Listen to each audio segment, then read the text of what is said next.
Going live. It's happening. It is happening right now. Good evening, everyone. Welcome to Awkward Conversations with Geeky Writers, Bloody Valentine Edition.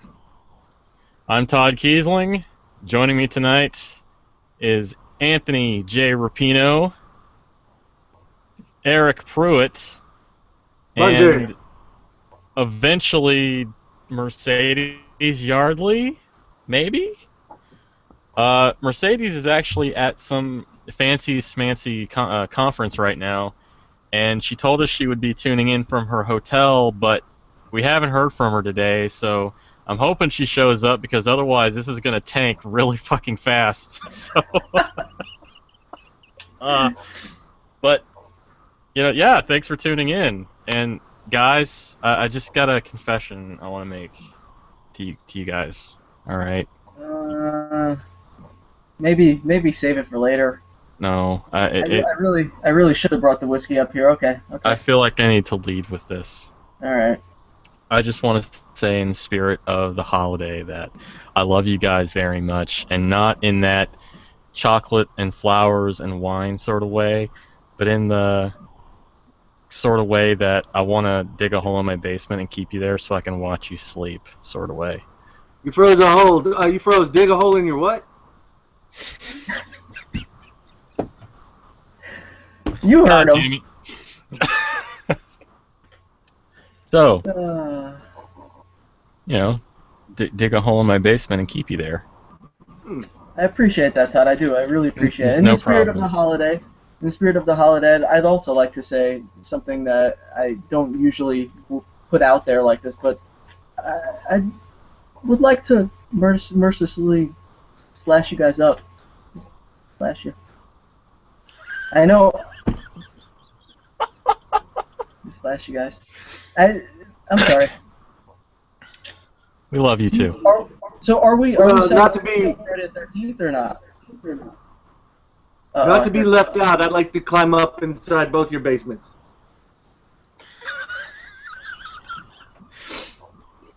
Eryk Pruitt, ladies and gentlemen. Thank you. So, for those who are tuning in tonight, we are actually writers. I know you got a lot of people who tune in regularly, but I know we may also have some new folks tuning in. We are all authors, if you can believe it. Sometimes even I don't, but we do write words. And Tony, why don't you tell the folks what you write, and then we'll start with that. Go Tony to Eryk, and then I'll loop back around to me. Probably surprising no one, I write horror. Occasionally, when I do put the words together, they actually make sense. Not usually, though. I have a few things out there. I usually don't actually... I don't know if you guys notice, every time we do this during the broadcast, I almost always kind of just am like, yeah, I write, okay, next.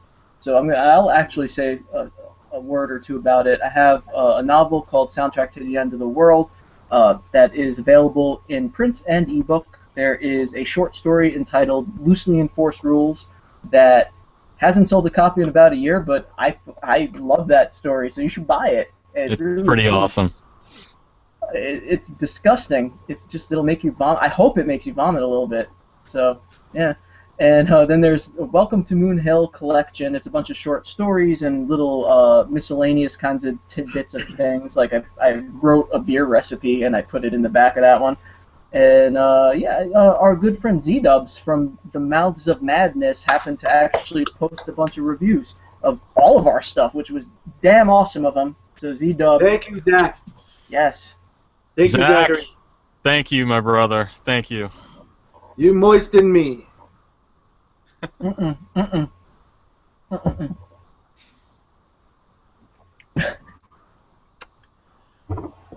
All right. So I'm hoping at some point today, as you said, we are doing a lot of horror writing stuff. So tell us about you, Todd. You go next. You want me to go next? Okay, Eryk goes next. Yeah, Eryk, go next. You, Todd. Okay. Most recently I wrote a novel called DIRTBAGS, but I got a new one coming out in May. It's called Hashtag. It'll come out on May 26th. It's being published by 280 Steps. I strongly recommend everybody get it. I'm still working on a rewrite of it, but it's coming out May 26th, no matter what. We just pretty much inked a deal a couple weeks ago. My short story collection called Lufkin is going to come out in October. I like dark fiction. A lot of stuff I write is dark, like horror and crime.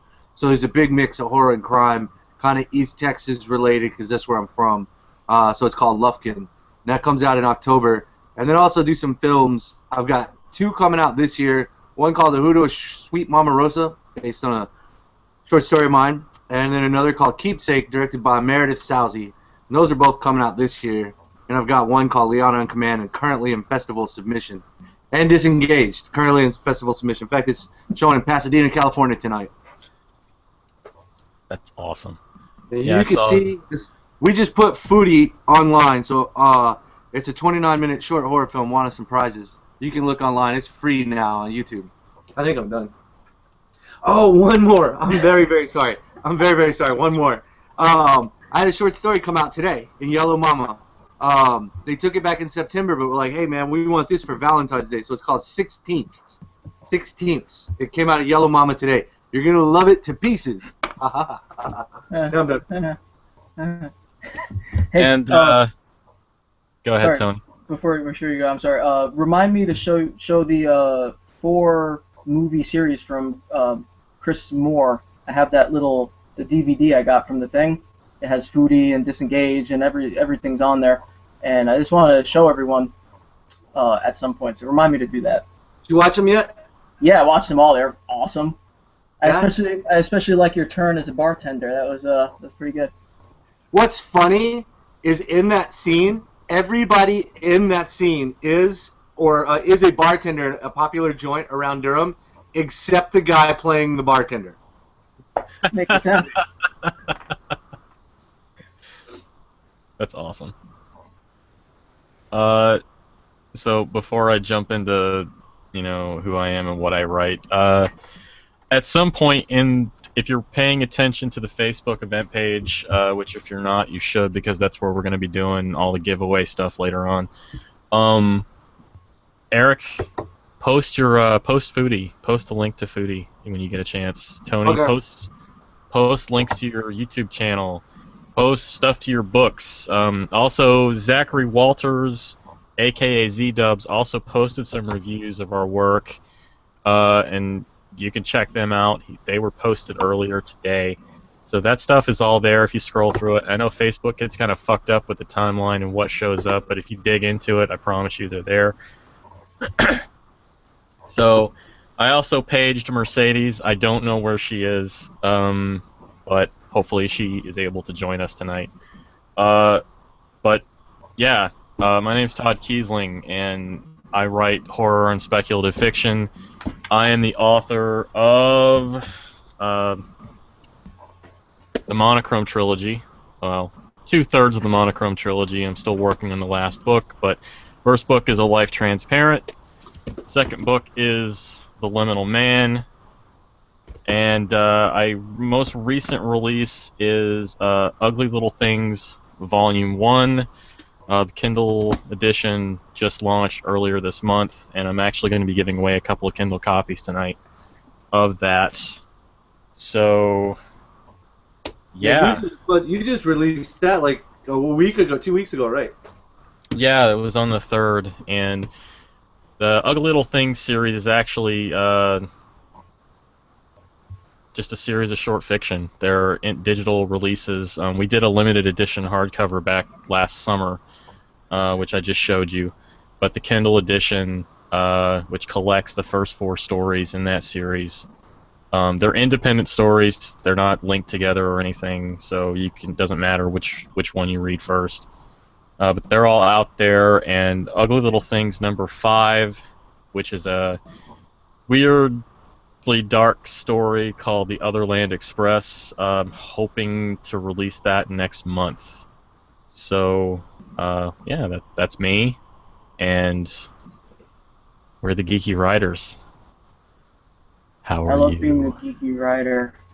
You know, Yeah. if you want to, people probably notice this just on their own, but I just would like to point out that the main difference between Eryk, Todd, and myself at the moment is that they're writing. I'm not so much writing. People who watch these every time probably notice I keep talking about the same 3 things over and over again, and nothing's changed. So yeah, I got to get on that, but it's yeah, it's a problem, I guess, at this point. I need to sacrifice something or someone is probably. I vote that you sacrifice someone first and see if that helps, and if not, then you should probably sacrifice something to make time. Second. But don't forget the special project that we're working on, which is as yet unannounced and will remain that way until somebody gets finished with those edits. Hey, now to be fair, we did set a deadline of, I believe, spring break. It was, right? Yes. So Which don't is worry. I'm just quickly approaching. just fucking with you. Oh man, I need to do it. I should trot over the pile of essays that I have to grade right now. That's a crappy thing. You could totally grade them on air and make fun of your students. No. Oh, come on. Come on. I get fired right away. You didn't Eryk like that job anyway. I know Eryk would love it. I thought about calling the customer service number for the Obamacare and doing that, like almost like a performance art piece, Andy Kaufman style while we were doing this. Just a whole bunch of yes. No, I said yes. But you just said no.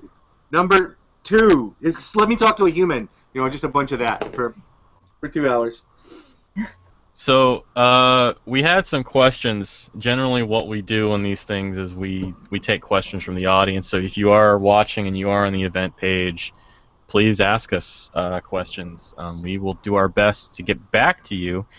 And keeping in the spirit of Friday the 13th, which is, let's be honest, this is actually why we scheduled it for tonight and not tomorrow, because Valentine's Day sucks.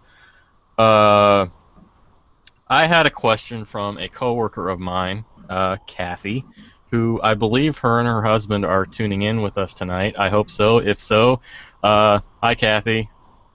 I'm trying to find it. Basically, she asked me today, and I asked her to post this on the event page. She asked me today, one of her friends is looking for, just bear with me a moment, asked her to recommend some age-appropriate slasher movies. So, little sex, little drugs, little language, but the gore's fine. Which I feel, as an aside, really speaks volumes about our society. But I thought this would be a good topic, actually, because I thought about it pretty much all afternoon, and I'll be damned if I can't think of anything that's age-appropriate, because it's kind of oxymoronic. Age-appropriate slasher movie. So, over. Well, how old's the kid? How old's the kid again? 13, 14. Yeah, I mean, honestly, that was the age that I watched all the Jason and Freddy movies. I think I was on Jason and Freddy movies by, 11, 12 years old. We saw, it was back when you couldn't get into a movie theater without your parents, and they would sign the little movie ticket for us and let us go in. But yeah, I mean, the Jason and Freddy movies, surely, like, there's like one nude scene, and the first person to get boned is getting killed. So there's that little, like, mini morality, like, you have sex, you're gonna die. No, I think that was when I learned Jason and Freddy. And plus, as outdated as they are, I mean, the kids are actually gonna think they're pretty tame. Yeah, I mean, I don't know how lenient they're gonna be on the sex and the language, but that did cross my mind. Like, some of these horror films are so dated that it's going to be laughable to kids today, but at the same time, you still got boobs in your face. You still got, F-bombs being dropped left and right. Never mind the guy with the knife or the blades on his fingers cutting people to shreds. Who cares about that? But my God, a pair of boobs. Ah! I don't know. I'm just the wrong person to ask about that stuff because I was watching horror movies from a very young age. Yeah, and same here. Same here. I'm not talking about tame stuff either necessarily. I saw, I wrote articles about this before. The first really crazy horror movie that I saw, not even necessarily horror if you want to think, depending on how you define it, but The Toxic Avenger was one of the first really kind of adult things that I saw when I probably was a little too young to see that, but I'm fine.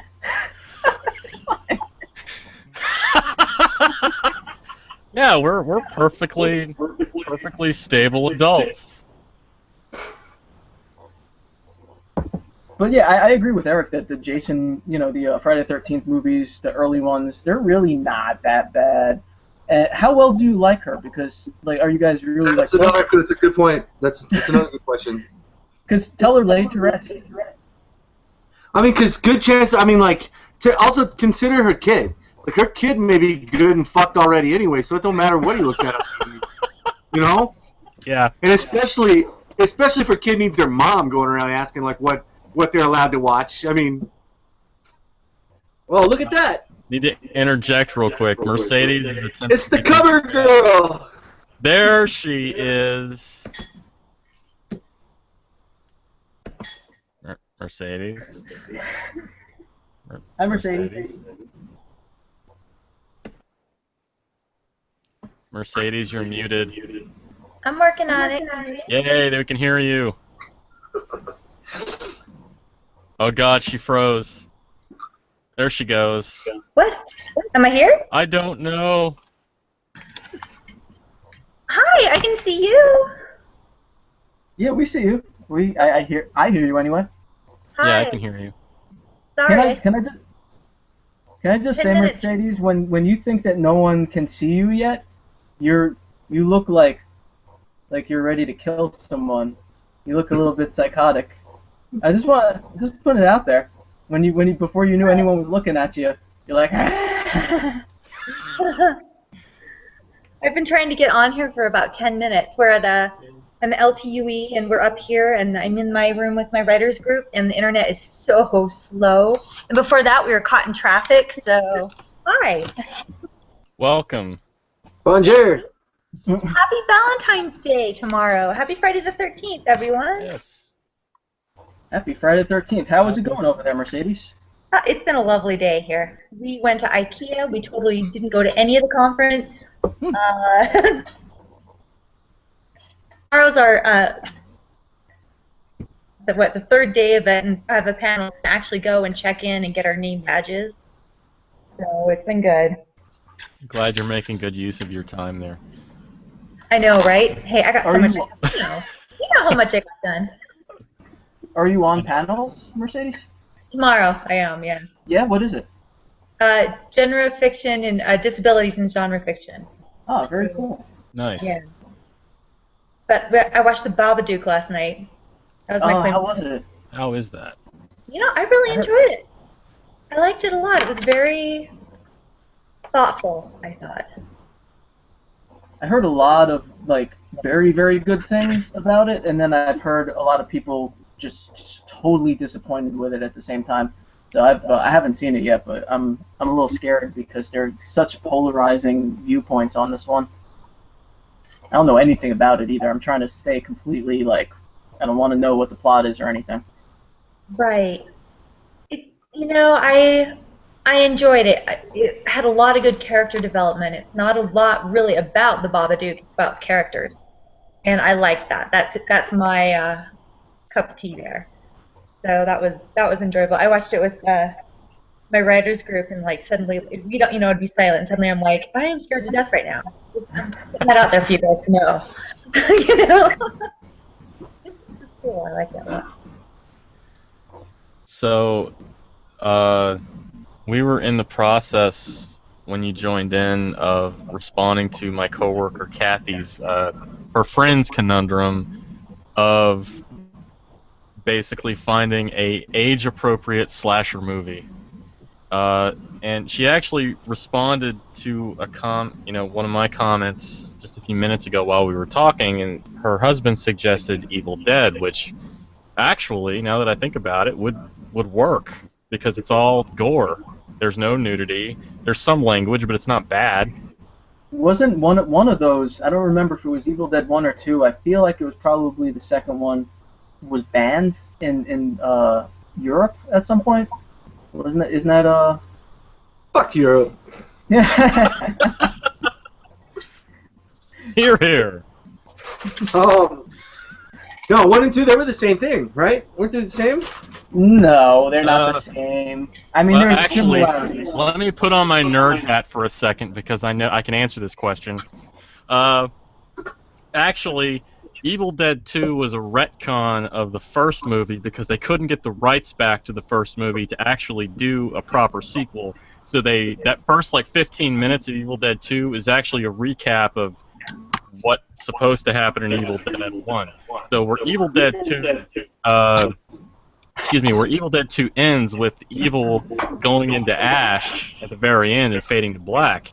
That moment where we go on the crazy-ass camera ride with Ash into the tree in the first 10 minutes of Evil Dead 2, that's actually the splice point.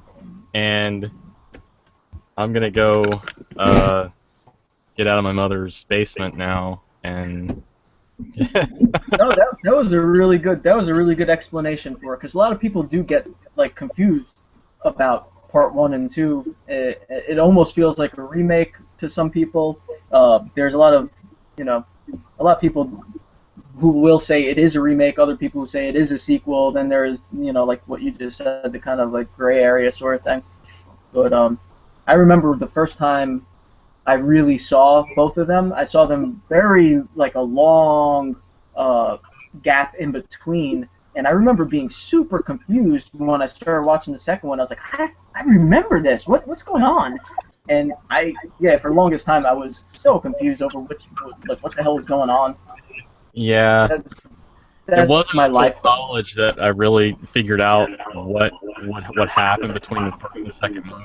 So for years before that, I thought the guy went back to the same fucking cabin. It's like, why does his girlfriend look so different? God, this guy's a moron. He actually went back there? God. But yeah, Kathy, Bob, Evil Dead, good choice. Yeah, just for the record, we were swapping back and forth copies of Faces of Death in 6th grade. Wrapping them up in the little brown paper sack and slipping them in each other's locker and trying not to get caught with them. So, I mean, probably asking the wrong guy on what's okay for young people to see. Yeah. There's also that. Kathy, you were probably asking the wrong person. So, Mercedes, since you've now joined us and we've already done our introductions, would you care to tell the viewers who you are and what you write? Yes. I'm Mercedes M. Yardley. I write whimsical horror. I write some nonfiction. I write dark fantasy. That's pretty much it, huh? I'm up here at a writer's retreat right now, so I'm a little off my game because I'm just kind of not in my own surroundings. But I write. I have a book that just came out called Pretty Little Dead Girls, a novel of murder and whimsy. That was just nominated for a couple of awards, so let's see how that goes. And Nameless, The Darkness Comes, which is an urban fantasy, it was nominated for something as well. And since it's Valentine's Day, I would really like to plug my love story, Apocalyptic Montessa and Nuclear Lulu, A Tale of Atomic Love, which is about 2 serial killers and in love. It's a romance basically with knives and blood. So that's my as it should be. as it should be. So we've got some questions, and Really bad. Should I go get my headset? Would that help? yeah, if you don't mind. Yeah, because Todd, I adore you, but I don't want to hear your voice and your voice and your voice and your voice all the time. Why not? Why not? Why not? Why not? Why not? I don't mind at all.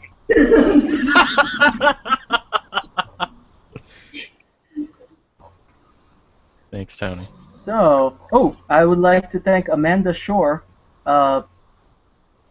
She just bought Loosely Enforced Rules. Awesome. You are going to probably send me some hate mail fairly soon, once you read it. So I'll be expecting your hate mail, Amanda. But thank you. That's very cool. Hey, no, what did I miss? She was asking what she missed. Oh. Yeah. Hate mail, why? Someone bought my story, Loosely Enforced Rules. You know how that goes. The hate mail starts rolling in. What have I done? And then, Amanda, while you have your wallet out, you know, at DIRTBAGS over on Amazon.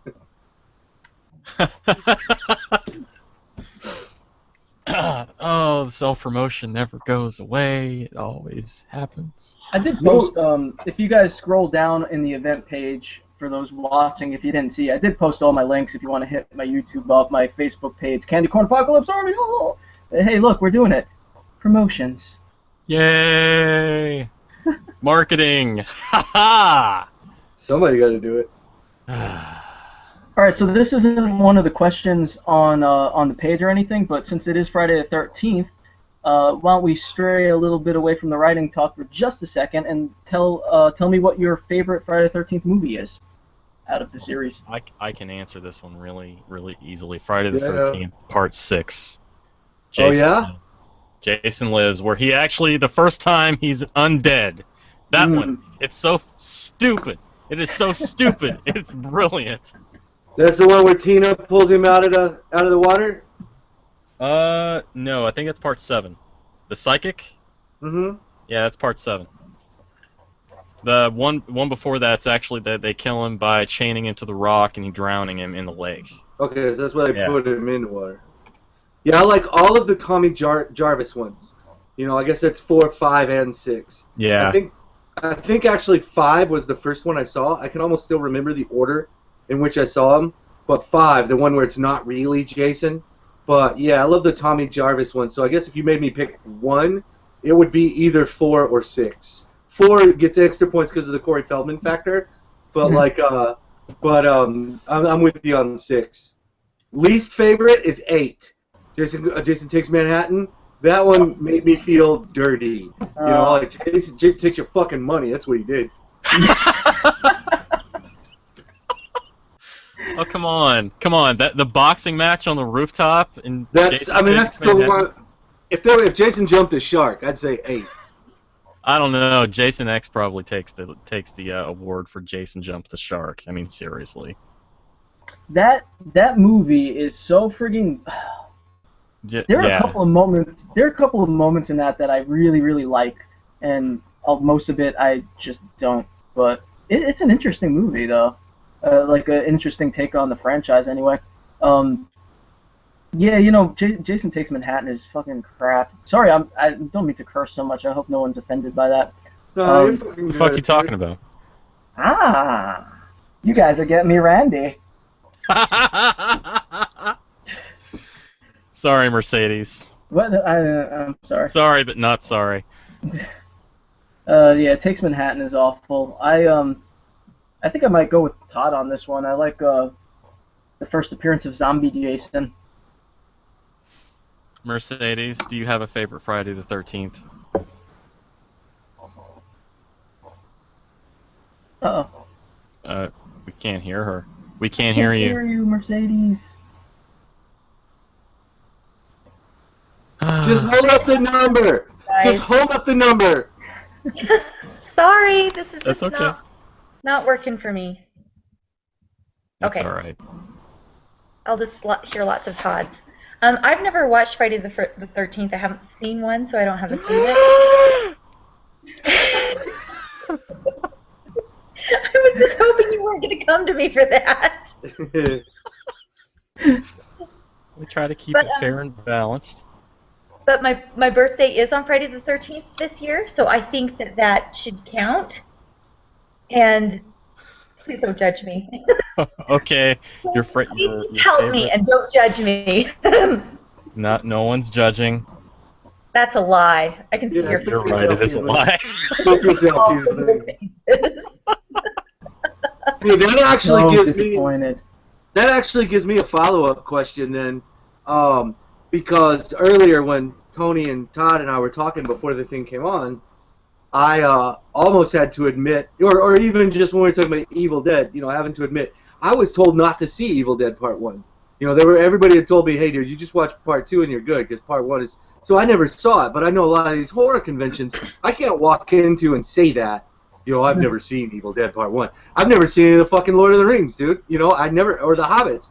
I never have. So I'm just curious, now that we've heard Mercedes say she's never seen a Friday the 13th, are there any of these films out there that you'd lose your street cred if you said you had never seen? I've never seen any of the Puppet Master movies. Oh.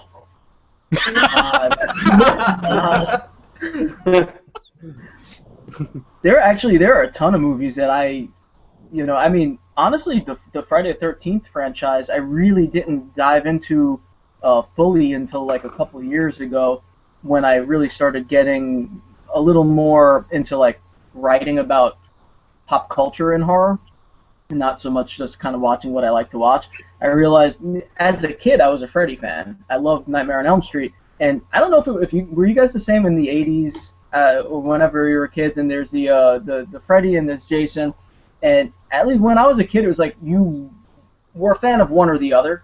It was like you chose a side. It was almost like a sports team kind of thing. It's like you chose a side, you defended your side, and you never watched the other ones. I never picked a side. I was a big fan of both. I loved Freddy. Yeah. I was all about Freddy, and I kind of, at some point when I was a kid, I was like, yeah, screw Jason, I never watched those movies. I honestly didn't watch them for the longest time, and mainly because of an adolescent grudge. I don't even know. So those were on the list up until very recently, and there's still movies that I absolutely, there are books too that I absolutely need to read that I'm ashamed I haven't. What about, who hasn't answered that? I guess did we all answer that? I finally saw the Aliens movie a couple weeks ago. The first one and then the second one. Haven't seen the third or fourth. Or is there a fourth? There's a fourth, right? There's a fourth. Just stop at the second 5. one. Yeah, you're good at number 2. Okay. Yeah, you've already seen the best that series has to offer. Yeah. Oh, good. They have some interesting twists in the other ones, but they're not worth sitting through the rest of the movie to get to them. Honestly, I watch them all. I love the Aliens franchise. I know most people feel the way that you guys feel about like the later ones, that it's just utter crap, and I won't necessarily disagree with that. But I'd still watch them and enjoy them. I like Prometheus. I liked watching Prometheus. Yeah, that was. Yeah, I saw that, but. Yeah, I thought that was cool. I know everybody hated it, but I liked it. Visually, it was entertaining. Story-wise, just check your brain at the door. I like that formula of movie where it's like, hey, we're a set cast on a spaceship in the outer reaches of space. We bring something on board that systematically, one by one, is going to eliminate us. I'm a sucker for that. That's really all the movies are. So you can just change the cast and show it to me 20 times. I'm going to like it all 20 times. All right. Sunshine, that's a good one, dude. Sunshine's awesome. Yeah, it's the same thing, but it's those movies are the one with James Spader and Angela Bassett. I forget the name of that one, but that's a great one. My favorite of all time is Event Horizon. Love that movie. That's a good one. Is that the one I just described? No, that's with Lawrence Fishburne and Sam Neill. They go to the. See, they're all the same. They're all the same. This one is actually a little different. It's really, really good. I love that movie. Yeah, I actually own that one. That's a pretty good one. So let's tackle some of these questions, guys. All right. The movie, by the way, that I was describing is called Supernova. Okay. Just in case. All right. Before we start the questions, I just want to remind everyone I just want to remind everyone watching, if you want to enter my giveaway for that Horror Dervs mystery box, subscription box, there's a post somewhere in the event page. You just have to post on there, and then, I don't know, probably in a little while, I'll choose a name, and you'll win. So post on that if you want for my giveaway. Oh, yeah, and before we go on, if I made some Valentines, because that is what I do in my spare time apparently. And I have some made Valentines that I brought up here with me so I could give them away. Todd or somebody, would you guys mind making me just a comment list on Facebook? I can't pull up Facebook at the same time or I'll totally lose the video to this. All right, do you want to start the people commenting now, or you want to wait, or just pull up a place where they can comment. And, okay. I'll do that now. Thank you so much. I appreciate it. I totally, like, seriously, the internet is so bad here. But anyway, I have these little Valentines. Some of them are black, some of them are white. I have 4 of them, so if you would like to win one that was lovingly made, then just make a comment on that, and we'll have Todd or somebody draw names before we go. Woo! Happy Valentine's Day! I love you all. Mwah! And that sort of thing. All right, I made a post. So Thank go you. to Tony's post and comment there to be entered in for his drawing. Go to my post to be entered in to win one of Mercedes' Valentines. So, everyone's like, no, I don't want one. Now my message center is going to explode because everyone's gonna want. Yep, there's one right now. Thank you, Amanda Shore. That's your first entry. Yay! Amanda says boop. Where are we supposed to give away our stuff? I was texting. I'm sorry. Just post on the event page and tell people here on the broadcast what they need to do, like where to comment. Like Tony's having people comment on his post. I just made a post for Mercedes since she can't get to Facebook right now, and then I'll do mine later. So yeah. Yeah, I'll do a DIRTBAGS ebook, but I don't know how. I'll do it however y'all are doing it. I don't know how to do it. We'll do it. It's coming. Oh my God, you guys. What? I just happened to switch over to Twitter real quick, and where I posted that we were getting ready to go live with the YouTube link, it's already got a preview image, and it's a still image of Tony, and he looked so stoned.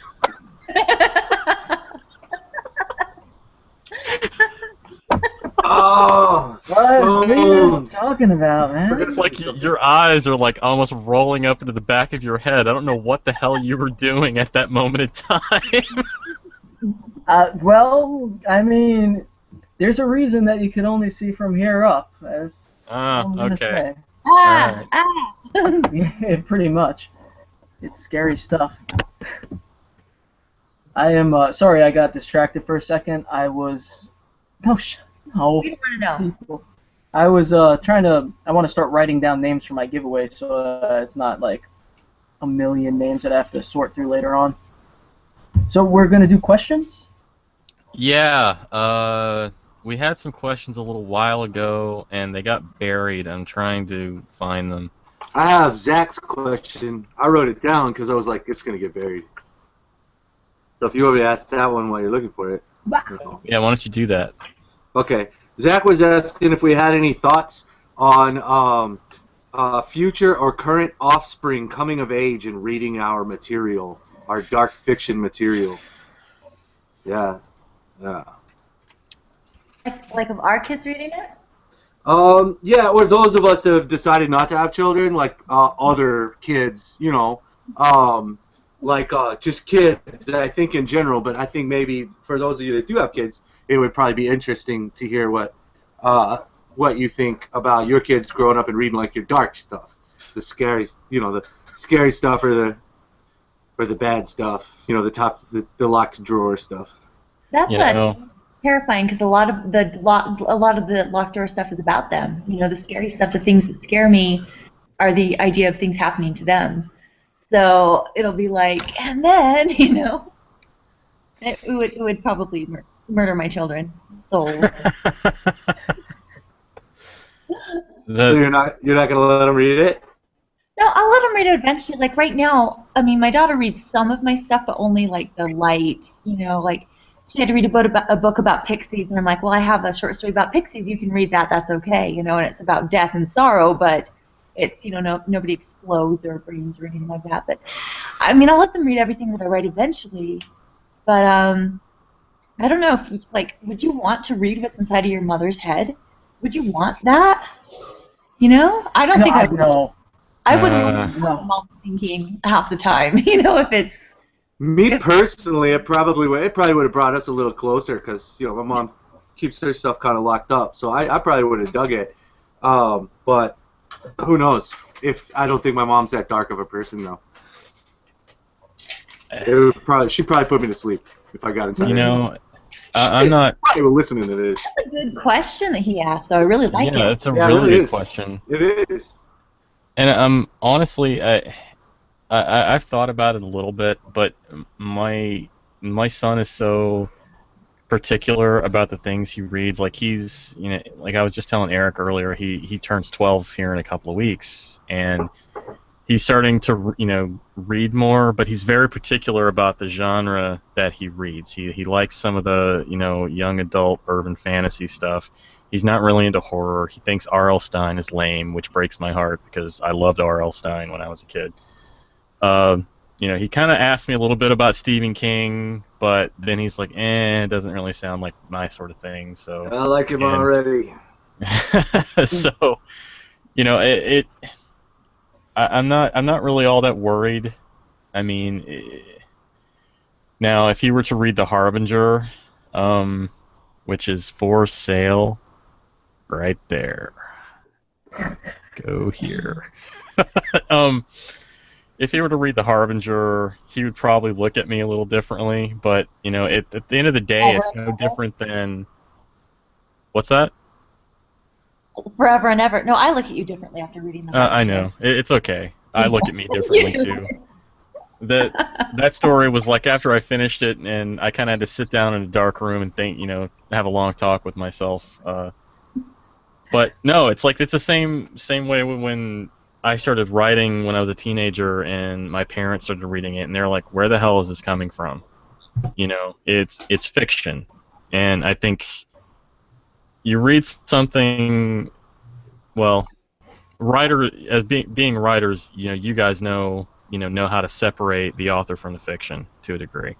But people who don't know a writer or know a writer but aren't a writer themselves, you know, I think go through that, have that issue where they can't separate the author from the fiction. So they're always looking for, well, why do you think that way? Why do you feel that way? And it's like, I don't. It's a character I made up. It's completely fabricated. You know, there's always that. But it's, I don't know. It is a really good question, and I'm not sure I can fully answer it. I think I'd be comfortable having them read my things, but I would need them to be older, you know. Yeah. And we probably have to talk about a lot of it, because a lot about mine are about missing children or children being found chopped up in pieces. So I'd have to be like, "Mommy loves you." Mommy loves you. Never once thought about chopping you into pieces, I promise. Mommy checks to make sure you're breathing like 7 times a night, because one day you never know. There are crazies out there, sweetheart. Yeah, I have no plans on having any children. You know, if I get rich and weird, I might Angelina Jolie one or two. But in the meantime, like, I put out a proposal, and it was actually accepted, to work with a local high school. And you know, I looked through my stuff to see like what was appropriate to show at a high school, and there's like, you know, in the films it's like, this is appropriate if I cut out this one shot. You know, this is appropriate if I take out this scene. And in the novel, you know, like in the second chapter, one of the main characters is a guy that, like, his big failure in life was he didn't go through his plans to shoot up the school, which is a pretty hot button topic on school campuses. So, you know, there's a lot of things that, you know, I don't think are age appropriate for, you know, for a lot of young people. But, well, I mean, like we just said with the Friday the 13th discussion, I don't really know what's age appropriate. And as soon as I found out when I was a kid, I wanted to break that rule and go see what the grown-ups were doing. So I don't freaking know. I'm glad I don't have to answer that for a kid of my own, but I don't want to go to jail for making some kid that I don't know reading it. I don't know the answer.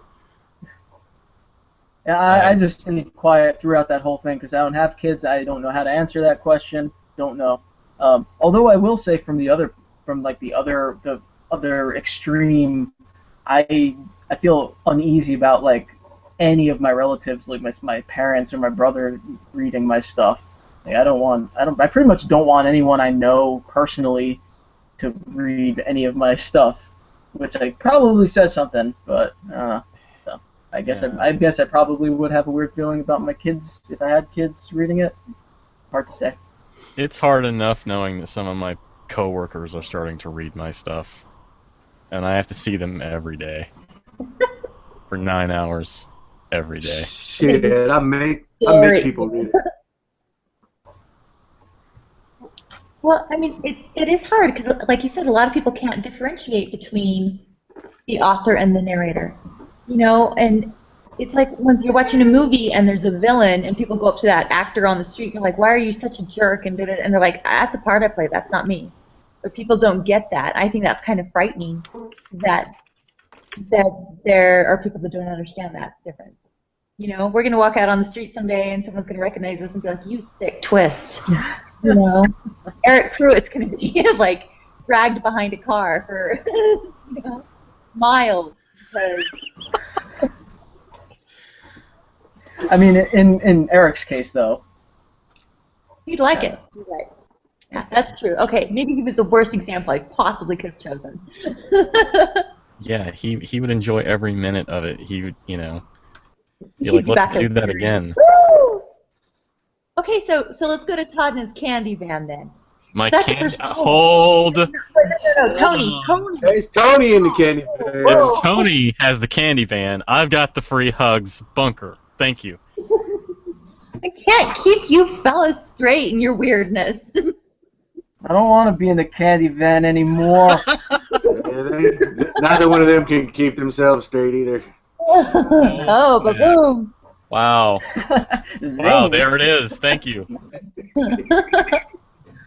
But I mean, that's something we talk about with Tony, we joke about with Tony, but it has no bearing, I would like to think, on his real personal, real life. You know, we don't know that. Hold on. We don't know that. Hold on. I'm a teacher. I met him in person. Come on. I swear to God, one of these days I'm gonna walk into the school and the dean is gonna just be standing there waiting for me. Like, come here for a second, Rapina. I want to support your writing. I watched this video. It had nothing to do with writing, but there was a lot about pedophilia and you. What's going on there, man? And then, you know, then I will come find you guys. With your van. Driving a van when you do it? You would still get in the van, wouldn't you, Todd? I guess, Tony, in the scheme of things, aren't we all in the van? I mean, really. I know I'm in Tony's van. I'm in Tony's van, I'm in Todd's basement, and I'm in Mercedes' chicken coop. I'm in there with all three out here. Whoa! Whoa! I obviously Alright, let's just back to missed the something. questions, huh? Yeah, I was going to say questions sound good. How about some questions now? Yeah, how about some questions? Because that got incredibly awkward. Huh? Awkward conversations? Huh? Huh? Remember that. I'm gonna have to go back. I never watched these things after the fact. I'm gonna have to go back and listen to what I missed, because apparently Eryk said something that was really good, and I missed it somehow. You know, I've never heard anyone tune out as much as Tony does. He's just like there's a movie playing behind his eyes all of the time that none of us are privy to. What did you say? It's a dark place inside that Rapino mind. I don't know. I still don't know how I pay enough attention to like teach other people. It's kind of things. scary, actually. There are people paying to attend courses. It's because you know what? I'll tell you why. It's because I'm a fucking fabulous teacher. There you go. Boom. Right there. That's it. All right, give this guy fucking tenure. All right. I can't get tenure. I'm not even full time. One day, if you keep reaching for those stars, you'll get it. I'm eating a Twinkie. This Awesome. Twinkie came straight from The Walking Dead, and I watched Zombieland today too, which is why I'm so in the mood for Twinkies. You guys don't care. You don't give a damn. I can tell. I can see it. I can see it right there. Right there. I see it. I can see it. Why do you have to go there? Why do you gotta make this weird for everybody? It is awkward. I have my other friends here. I could just leave. Please don't. Please don't do that. They're sitting there being quiet and nice, but really we should just all go. Okay. Are there people sitting there? Yeah, like, can they hear everything we're saying? Oh yeah. Questions. Wait, guys. Oh my god. No. Oh, I'm sorry, Mercedes. I'm so sorry for you. I'm not sorry. I regret nothing. Child is damaged for life. Not so the child is damaged for life now. Okay, questions. Yeah, let's have questions. What's the next question? I saw that Jeff Fox posted something.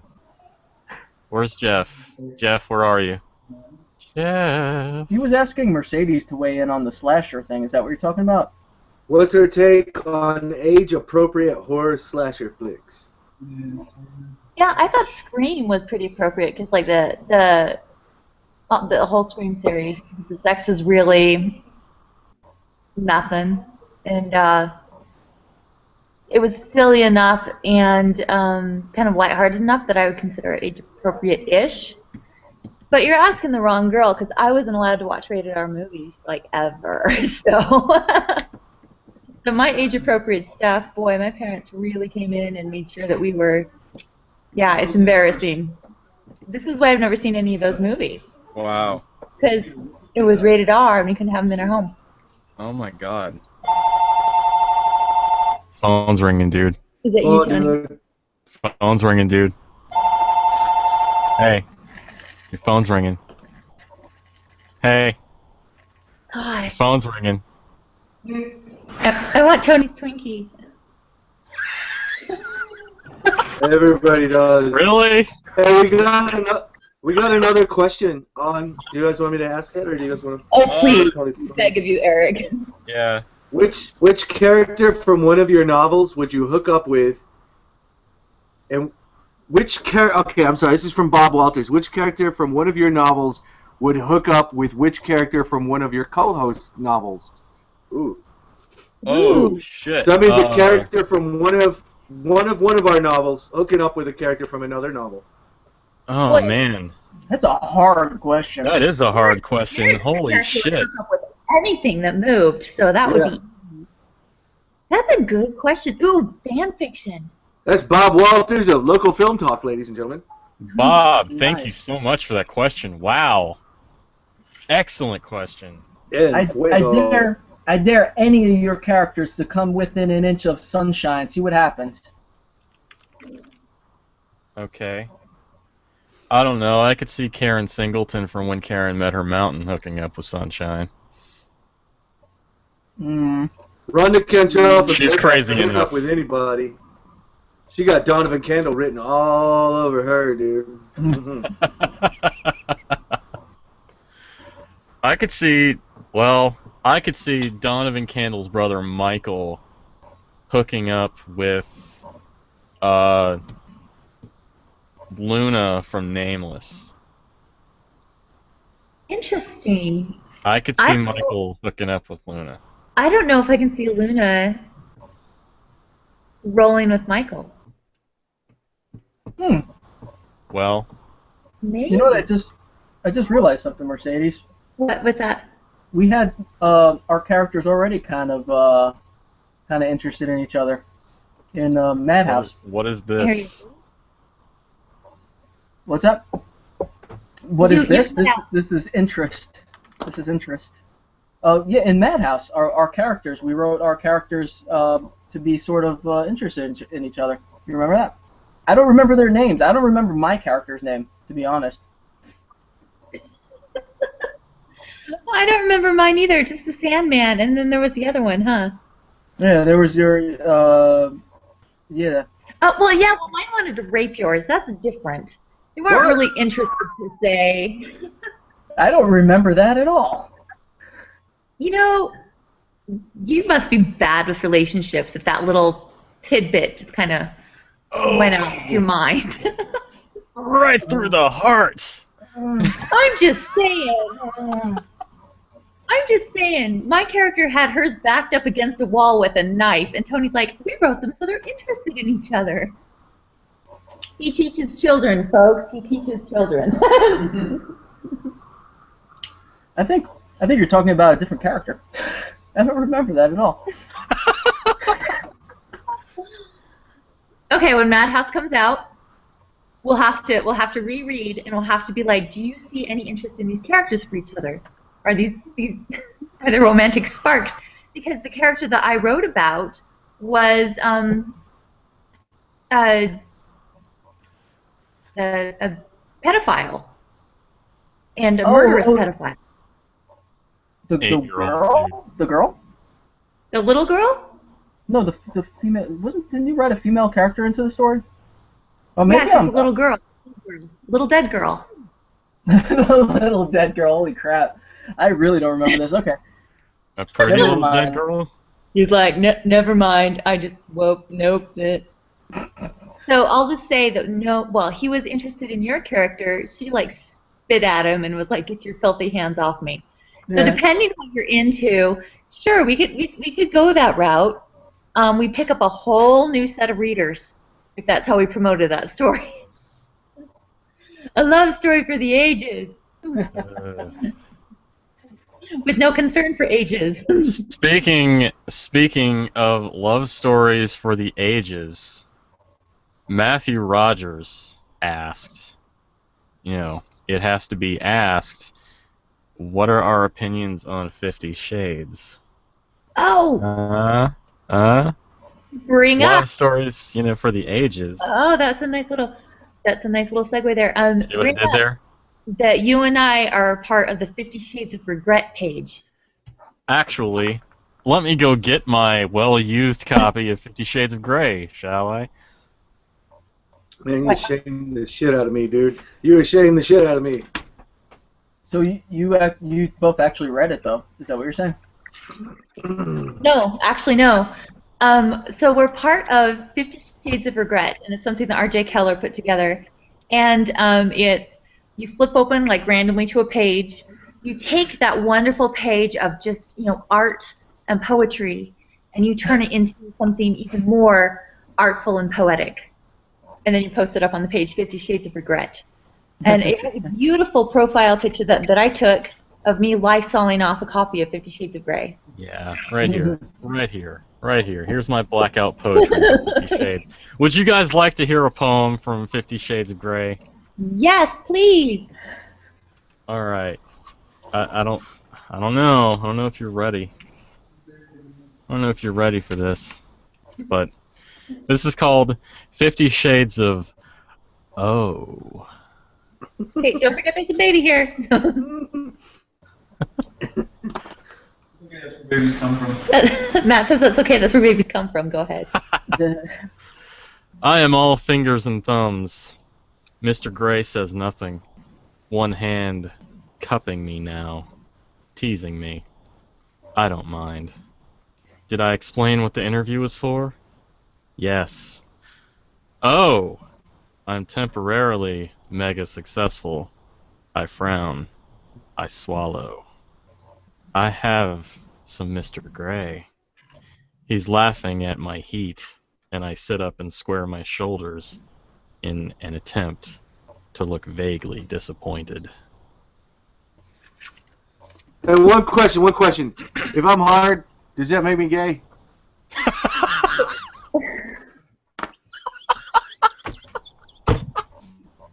Good night, everybody. Thanks for tuning in. Oh. I think we have thoroughly embarrassed Mercedes. She's just like, this will be the last time she ever appears on She's not embarrassed enough. If you want to really be embarrassed, Eryk, stand up. No, that's okay. Dad, you don't have to watch anymore. Thanks, Daddy. I love you. Did you just call me daddy? No. Matt, do you want to come join? No, I'm good. Okay. I'll do my commentary from over I here. can't do this by myself. We support you. Oh boy. Okay. So, but back to the actual question. 50 Shades is a fucking travesty. Wow.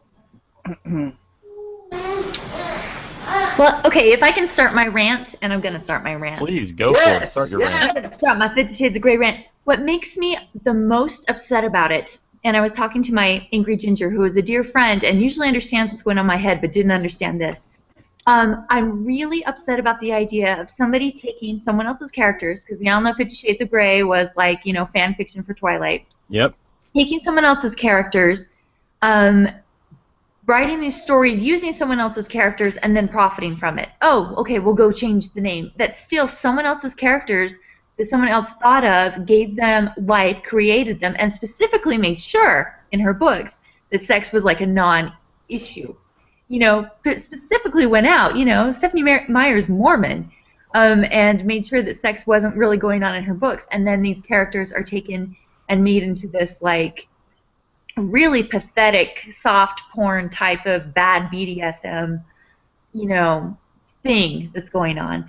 I would be so angry if my characters, like if somebody took like Luna and Mouth and went on to profit using my babies. Think up your own babies. Do things with your own babies. Leave my babies alone. How to get revenge on Mercedes. You know what? I will kill you, Eryk. Luna and Mouth So dead. and make them S&M stars. Alright, so I guess I should probably delete that, you know, nameless slash fiction I was writing. Sorry. No, I took Mouth to be a little literal. that's cool. When you start making money off it, though, that's when you and I have to talk. Come on. But I mean, that bothers me so badly.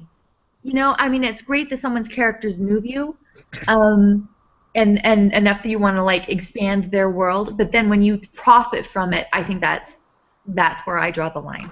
I just think it's respectful and kind of lame and.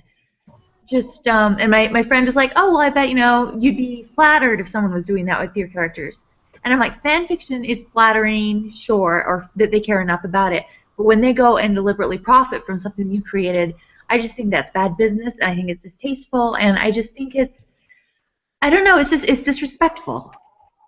You don't be disrespecting, you know? I mean, these are our characters. This is what we do, you know, and we sacrifice to write. And I think the fact that someone else can steal somebody's characters and go off and use those ideas, and I just don't think that's right. I think it's stealing, and stealing is wrong. May I jump off of there to hit a question? Hit a question that's been asked that has to do with that. Yes. Sure. From Sean Tracy over in New York, New York. We have a question that asks, and it's right on top of that, Mercedes. This is what established property, either film, books, or comic books, would you like to write for or work in, including sequels and reboots, if any? Like, so if in that situation, if there was one that you thought appropriate to work inside of, which one would it be? I'm sad I didn't get invited to the X-Files thingy going on. That would have been fun. Is that what we're talking about? I think it could work. I think that fits. Yeah, and that's different too. Being invited for a franchise is different than like I'm gonna take Eryk's characters and turn them all into like the Amish and then go make tons of money with my I own. was Hey, going to real turn them into quick. My Little Pony. Real quick, Mercedes, if I did take my characters now and turn them Amish, because that's a great fucking idea, would you come after me for that? Yeah. Or all right. No, So because you're for X-Files? You want X-Files? That's what you'd like to do? yeah, I mean I love the X-Files. That'd be really fun to do. Yeah. I would love to do the X-Files. I would love to do the next season of Twin Peaks that they're producing. It's coming out next year. True Detective, I would love. Yeah, to that's involved in mine, that. dude. That's mine. I'd love to do a True Detective. Yeah, True Detective, Twin Peaks. Yeah, X-Files though. That's also a good one. I mean, that's a Yeah, good but- ensemble. You know what I would want to work on? I would want to write for Scooby-Doo Mystery Incorporated. You guys watch that ever with your kids or whatnot? It is just clever, and they have this one that I really enjoyed, and it was about this guy that's judging all these women for being like harlots and impure. And then he gets to Velma, and he's like, "I judge you. No, you're fine." And she's like, "Why aren't you judging me?" He's like, "You're wholesome, totally unattractive. No one has lustful thoughts for you. You're good." And just things like that. And I thought that would be fun. Like they seem like they have a good time. So I would want to work on that with the crew that's writing those. So X-Files and Scooby-Doo, please. Okay. Tony? I'd like to pull the Hellraiser franchise out of the shitter. That'd be good. Yeah. Actually, they're rebooting it, and Clive Barker is involved. You heard about that, right? No, I didn't. No, I probably did and just don't remember. But Yeah, they're gonna be doing a new Hellraiser. He pitched it to the producer, or not the producer, to the studio. They greenlit it, and it sounds like Doug Bradley's coming back as Pinhead, and Clive Barker's involved, and it's like practical effects instead of the CGI crap. yeah. Yeah, it's gonna be That great. could be awesome. I'm excited about that now that I know about it. But does that mean I can't write for that? That means does my answer not count now? Because I'll also say maybe Firefly. Oh yeah. Shut up, Todd. I see that face. Sorry. Nothing against Firefly, just didn't get into it. Did you There goes not my like nerd cred. I know. I'm one of you not those like people. this? Oh, Did I you don't not like the Doctor Who series either. and the movie, or just the series? Did you see the movie? I did see the movie, actually. Did you like that? It was fine for what You it didn't was. like the movie either. I didn't say I disliked the movie. I didn't stand up and want to, I need to watch this again. Nope, I'm good. Thanks. I've seen it. It was all right. Interesting. You know what I'd like to take a crack at? You remember the old TV show V? Yes. The old one? Man, dude, let me tell you, I have so many plot twists up my sleeve for V, and I know they tried to reboot it with a very unsuccessful. Oh, they tried. They didn't try very hard. So. No, they totally didn't. Like, I would blow that out of the water. I'm serious, with half of the budget that they had. And if they won't give me V, the other one would be Misfits of Science. Did y'all ever see Misfits of Science? That was another Friday night show that, like, Friday night shows is graveyard, but, like, Friday night shows V and Misfits of Science. You give me either one of those two, I'd take it out. Knock it out the park. Awesome. V was terrifying when I was a kid. I remember that, but it was No so. shit. Oh, I loved it. Oh, I loved it. That was Robert Englund before Freddy. Yeah. That was a good question. We're getting really good questions Yeah, tonight. we're getting great questions tonight.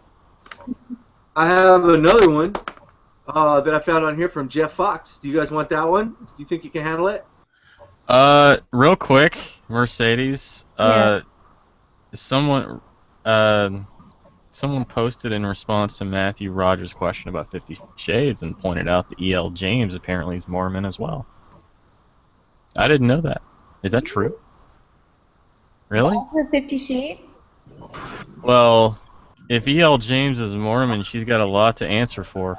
Yeah, if that is true, then there is absolutely zero activity going on in that. That could possibly be a extreme event. So I don't know. I'm looking this up. I'm trying to find something on this. But interesting. But that would explain maybe possibly why the scenes are written so poorly, because obviously the written movie has no idea what any of this is. I mean, it's awful. I saw something today.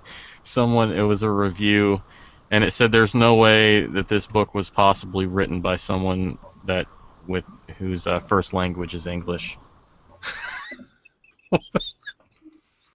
Oh, wow. Which was probably one of the most damning things I've heard about the book. But yeah, I'll have to look that up. Yeah, that's interesting. That would be. I'd be interested about that.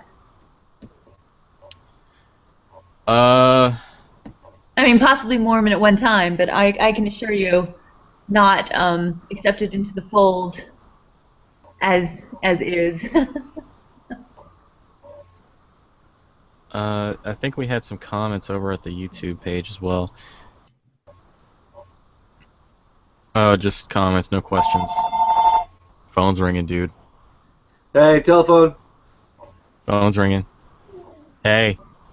Hey. Phone's I'm ringing. sorry, guys. I'm so disappointed in myself right now. It's like, well, you know, Mr. Popularity here, getting phone calls at all hours. Those are just my creditors. What are you talking about? Well, it's only 6 o'clock on the West Coast, sir. They call it 2-3 a.m. now, because they know I'm home. That's against the law, by the way. You could sue them for that. They don't really. I was just joking. Damn it! I got a question. I got a question for you. Anybody want to hear a question? All right. Question, please. All right, Jeff Fox is asking. Here's my question from a few days ago. What is the quintessential Valentine's Day novel? Bonus points if it's in the horror or noir genres. I've been thinking about this, Jeff, since you posted it a few days ago, and I have two actually. Dracula. You know, I think Dracula could fall into that. You could probably call it a Valentine's Day novel. There's definitely some love and romance going on there.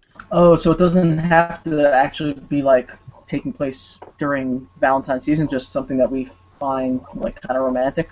Yeah, I think that would be nice. I mean, I think that's part of the challenge. You know, sort of like you want to watch a Christmas movie on Christmas. It takes place like Die Hard takes place on Christmas Day, but I mean, but if we can't find one, then romance will do. Your answer would suffice, Keith. I was also gonna say Horns by Joe Hill, and I know it's not a Valentine's Day novel, but it's been on my mind because I watched the movie adaptation a week or so ago, which didn't particularly care for, but the book is like the relationship that the main character had with his long-standing girlfriend who's murdered at the beginning of the book. That relationship and how you start to see how their relationship grows over that course of that book, which is an absolutely downer book. Don't get me wrong, it's depressing. I thought it was depressing, but I couldn't stop thinking about it either. I feel like the devotion that this guy had to Marin was just so well done, and yeah, that would be my pick. Horns and Dracula. Jeff did specify just now that it doesn't have to take place on Valentine's. Boom! Then I have an answer. Right on. My answer will be Night in the Lonesome October. And there's just a whole lot of love going on in that, and it's kind of like sick and twisted at times, which is always fun because I I don't have an answer to the book called. But yeah, anyway, Night in the Lonesome October. It's been a long time since I read that one, but I'm pretty sure there's someone who crab walks naked in it. So that's. There's nothing says loving like crab walking naked. That's Valentine's Day right there. I mean, when I celebrate, that's how I celebrate. I'm glad to know that.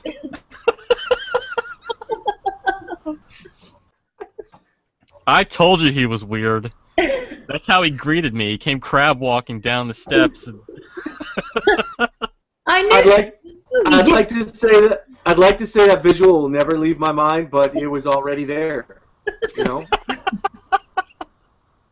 It's been there since we met, Tony. You've mentioned that a few times now, Eryk. I probably put it in your head. Stop. With the emails and the letters and the phone calls, I mean, Jesus. Man. I would say. I'm sorry.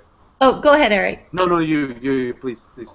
I would say, seriously, to me, my book Apocalyptic Montessa and Lulu, I think is very Valentine's-y because it is probably the most, romantic-ish thing I've written, and it's dark, but it is totally driven by love. But there's this short story that Ray Bradbury wrote called The Cistern, and it's one of my favorite things. And it's kind of hard to find, and it's about this woman who either she saw him or she had dreams about him, but there was a man that had drowned in the cistern, and she was like, you should see the way he moved and the way the water moved him around and how boneless he was and how romantic he was and how he wasn't worried about anything, and she eventually leaves and goes and drowns herself in the cistern to be with this dead body, basically. But I think that's very Valentine's-y as well. Boy, we are a twisted lot, are we not? Yeah. And the romance in this, drowning. I know, he moves around so bonelessly. It was the beautiful, beautiful imagery. Oh God, I'm never, ever going to be able to get that out of my head now. He moves around so bonelessly. It's like one of those fucking guys you see at the car dealership that's doing this shit. Mr. Wavy. And he's not happy to see her all the time. Do you have one, Eryk? Y'all ever read Lolita? Lolita? Wow. Yeah. No. I'm not fucking around. I'm not being funny. No, but have you all ever read it? Yeah. I have actually not read Lolita. It is worth the read, Claude. What'd you say? It is worth the read. Yes, it's a good read.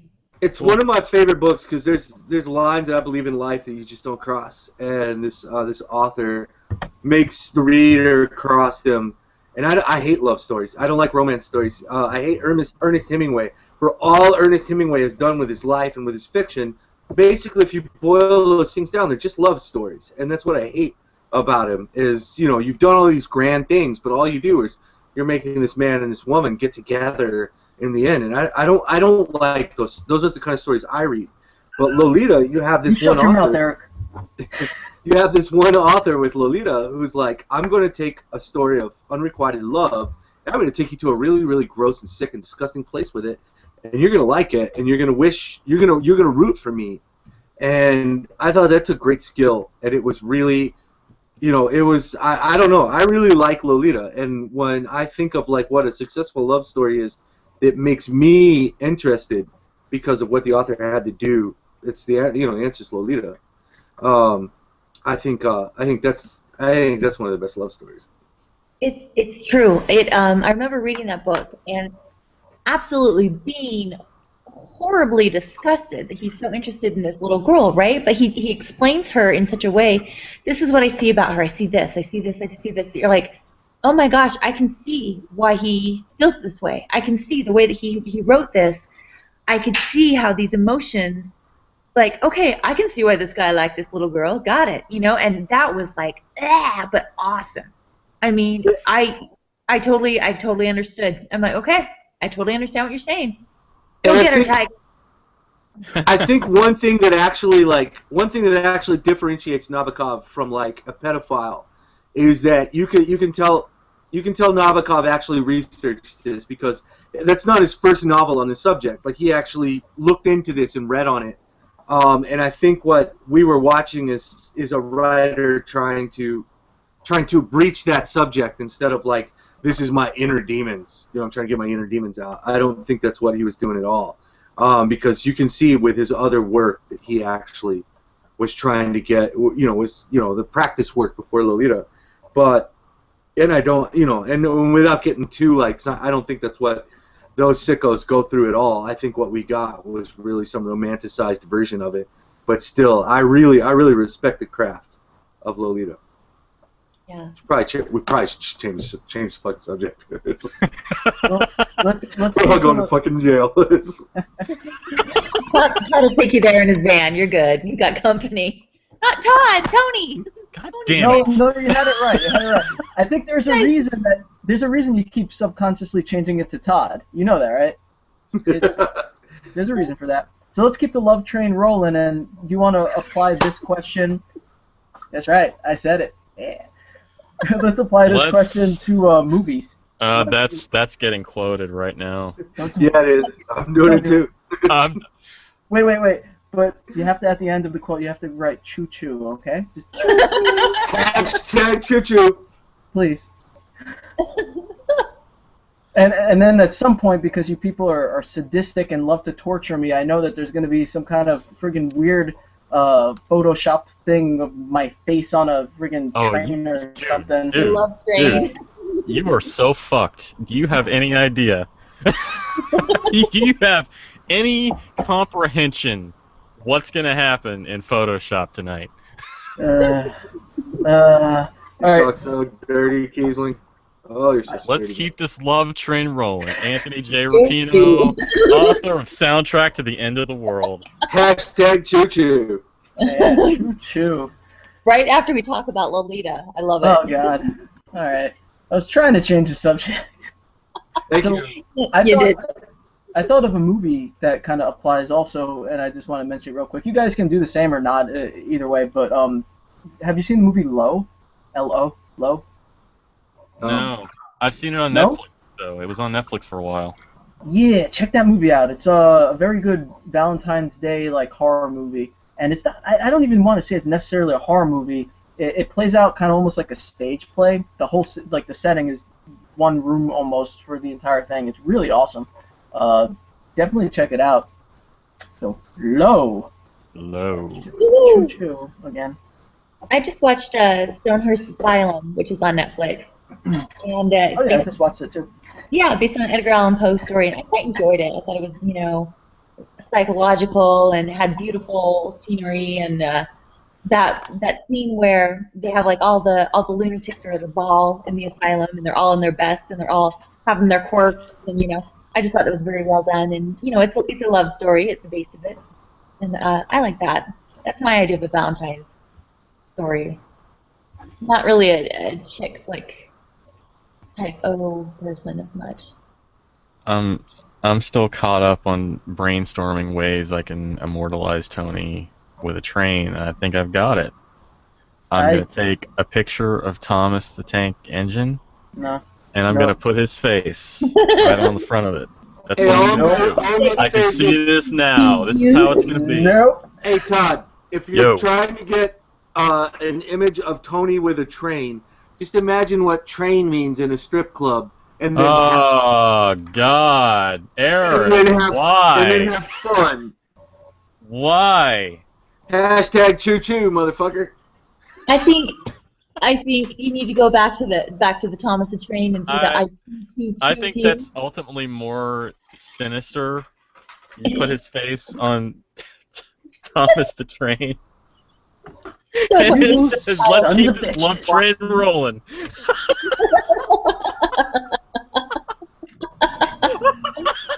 So, here's what's going to happen. Tony's going to go to class, his office hours, and someone's going to have, suddenly this printout's going to be stuck to the door of his office, right?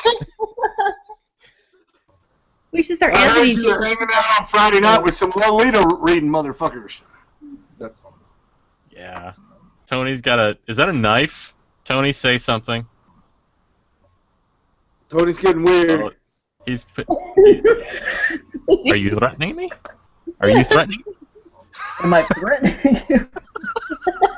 John, I put on his little pink beanie. you know I don't have to threaten you. I ain't scared. I got another question. We got a question. Want me to hit it? Let's do it. We've got from Christopher G. Moore, all the way from Pasadena, California, where he is sitting in the screening of Disengaged at the film festival. He asked, "What is summoning Friday the 13th? What is the unluckiest situation you have ever been in?"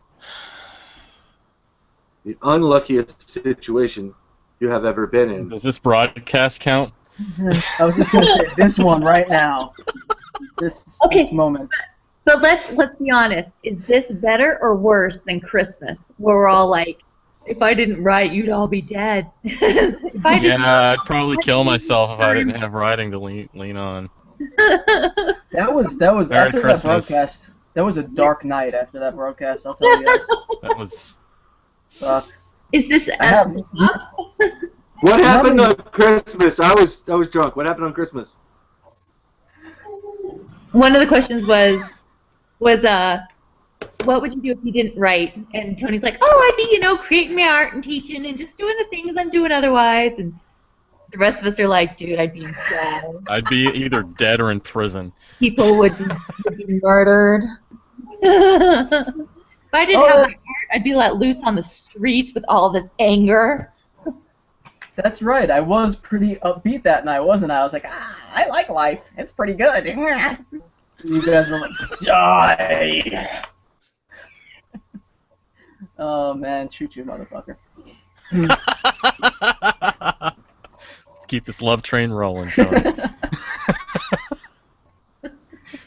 Unluckiest situation. I don't know, man. It seems like I have what I call Kiesling luck, which is sort of runs in tandem with karma. Like, if something really good happens to me, something inevitably really bad will happen to me to balance the equation. And it's, it's peaks and valleys. So, yeah. So, like, my wife and I, this, last few weeks have been hunting for a house. We're looking to buy a house. And, so, you ever bought a house, you gotta square all your money away and all that shit, and then all of a sudden, fender bender on the car, bumper's done, gotta have, front end replaced, and there's $1,000 you hadn't planned on. And yeah, it's that, other shit going on I'm not really at liberty to talk about. So it was a pretty unlucky week, but at the same time, I'm also going to look at a house tomorrow. It could be a really nice place. Everything's give and take. It's all about balance. Oh, it won't be though. It'll be evil. It'll be so. an evil house. I hope you walk so. inside, you'll never come back out. I hope I walk inside and the walls start bleeding and it says "Welcome home, Todd." And you're like, yay! I'm like, I missed you. I didn't even know I missed you, but here I am in this house, and it's like we've missed you too. We've been waiting, Mr. Kiesling. The other shit that Todd's not at liberty to talk about is he keeps sending me the photos of the houses that he's going to go be checking out, and I'm there waiting for him when he gets there. It's true. I walk in and there's Tony just standing there, and I'm like, God damn it! Again, and he Never called the mind. cops on me the last Let's go, time. honey. We're leaving. He called the cops on me. There's a whole thing. There was a moment where we weren't sure if I was gonna be able to do this broadcast because of the restraining order and everything, but at the end of the day, we settled it. We settled our differences. I promised I would only show up to every one of the 3 houses he checks out, and I'd be wearing clothes this time. That's a good compromise. I'm proud of you, Tom. It is a good compromise, and I told Tony that, when I find a house with adequate space to keep a troll in my basement, he's more than welcome to come live with us. I accept. I was Eryk? looking out for you. Yes, sir. Unlucky moments or whatever the fuck we're talking about? Oh no, not a single one. I'm actually a pretty lucky motherfucker. I'm serious. I think if you've read anything that I've written, you're like, how the fuck did this guy get published? The answer is it's straight up luck. I'd rather be lucky than good. And yeah, that's it. I'm a lucky bastard. That's it. That's the only reason anything has happened to me so far. So as far as unlucky, no. Friday the 13th, I dance on that shit's grave, dude. Yeah, fucking take it down. Take it down. Fuck unluck. He's stolen our luck. Yeah, I don't have Kiesling luck. I have Murdoch luck. Uh-oh. Like the dude from A-Team? Next month. So it's like, yeah, I turned 13 on Friday the 13th. My luck is that I always end up in some random situation, and there's always something really big and awful going down. Like I'll like hop into a room and there's like a knife fight going on, or I'll walk in on people having relations in like a gas station bathroom, or Relations. Yes. You're talking about good luck now, right? That's. No.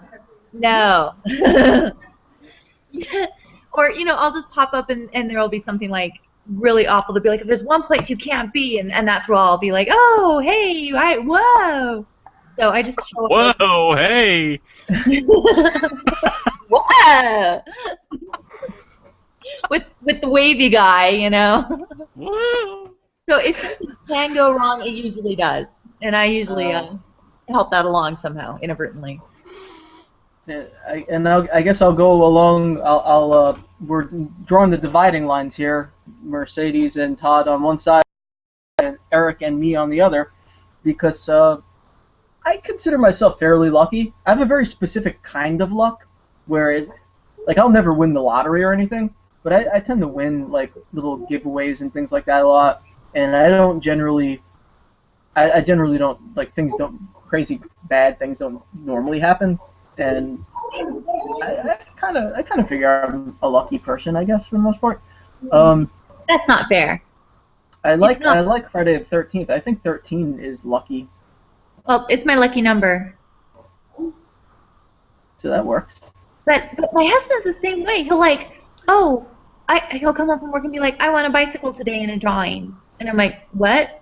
I nearly chopped my hand off while cutting something, or a bird fell from the sky and nearly took my eye out or whatever, and he's like, yeah, and I won this and I won that.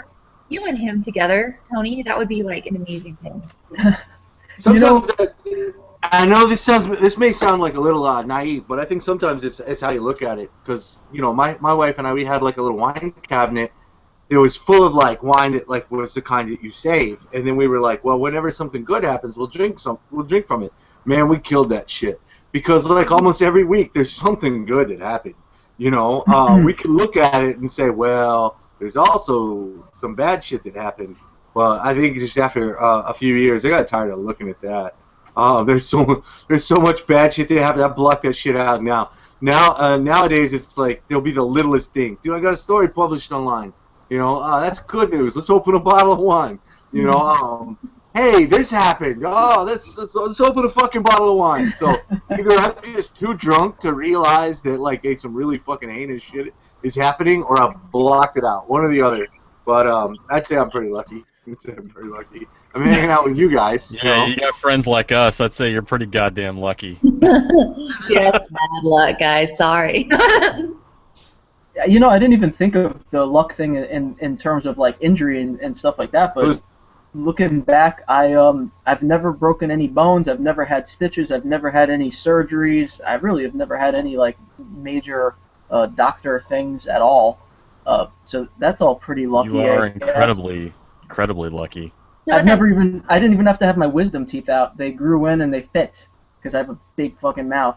So I never even had my wisdom teeth out. It's not even minor surgery like that. But when I hear that he's overdue for like calamity. No, Jesus, don't say it. And it starts tonight with that photoshopped image of the train. No. Let's keep that love train rolling. There's this one kind of humorous story where I went to visit some friends, and 4 or 5 of us were in a car. We stopped at a drugstore, and everyone decided to buy scratch-off tickets. And I said I didn't want to buy any, and my brother was like, Tony has lots of luck. Rub the scratch-off tickets all over him. And they all jumped on me and started rubbing the scratch-off tickets all over my body. Every single one of those motherfuckers won money. They all won. So, Todd, I have a new plan. We're going to take Tony, and we're going to keep him. I'm not touching him. I am not rubbing shit on him. Okay.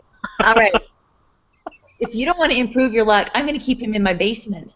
And I'm waiting to see Eryk blink. I know that shit's been put on. Oh, he disappeared.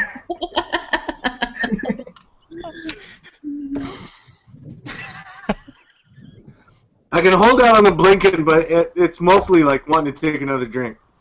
Yeah. That was a good question. Is there another question?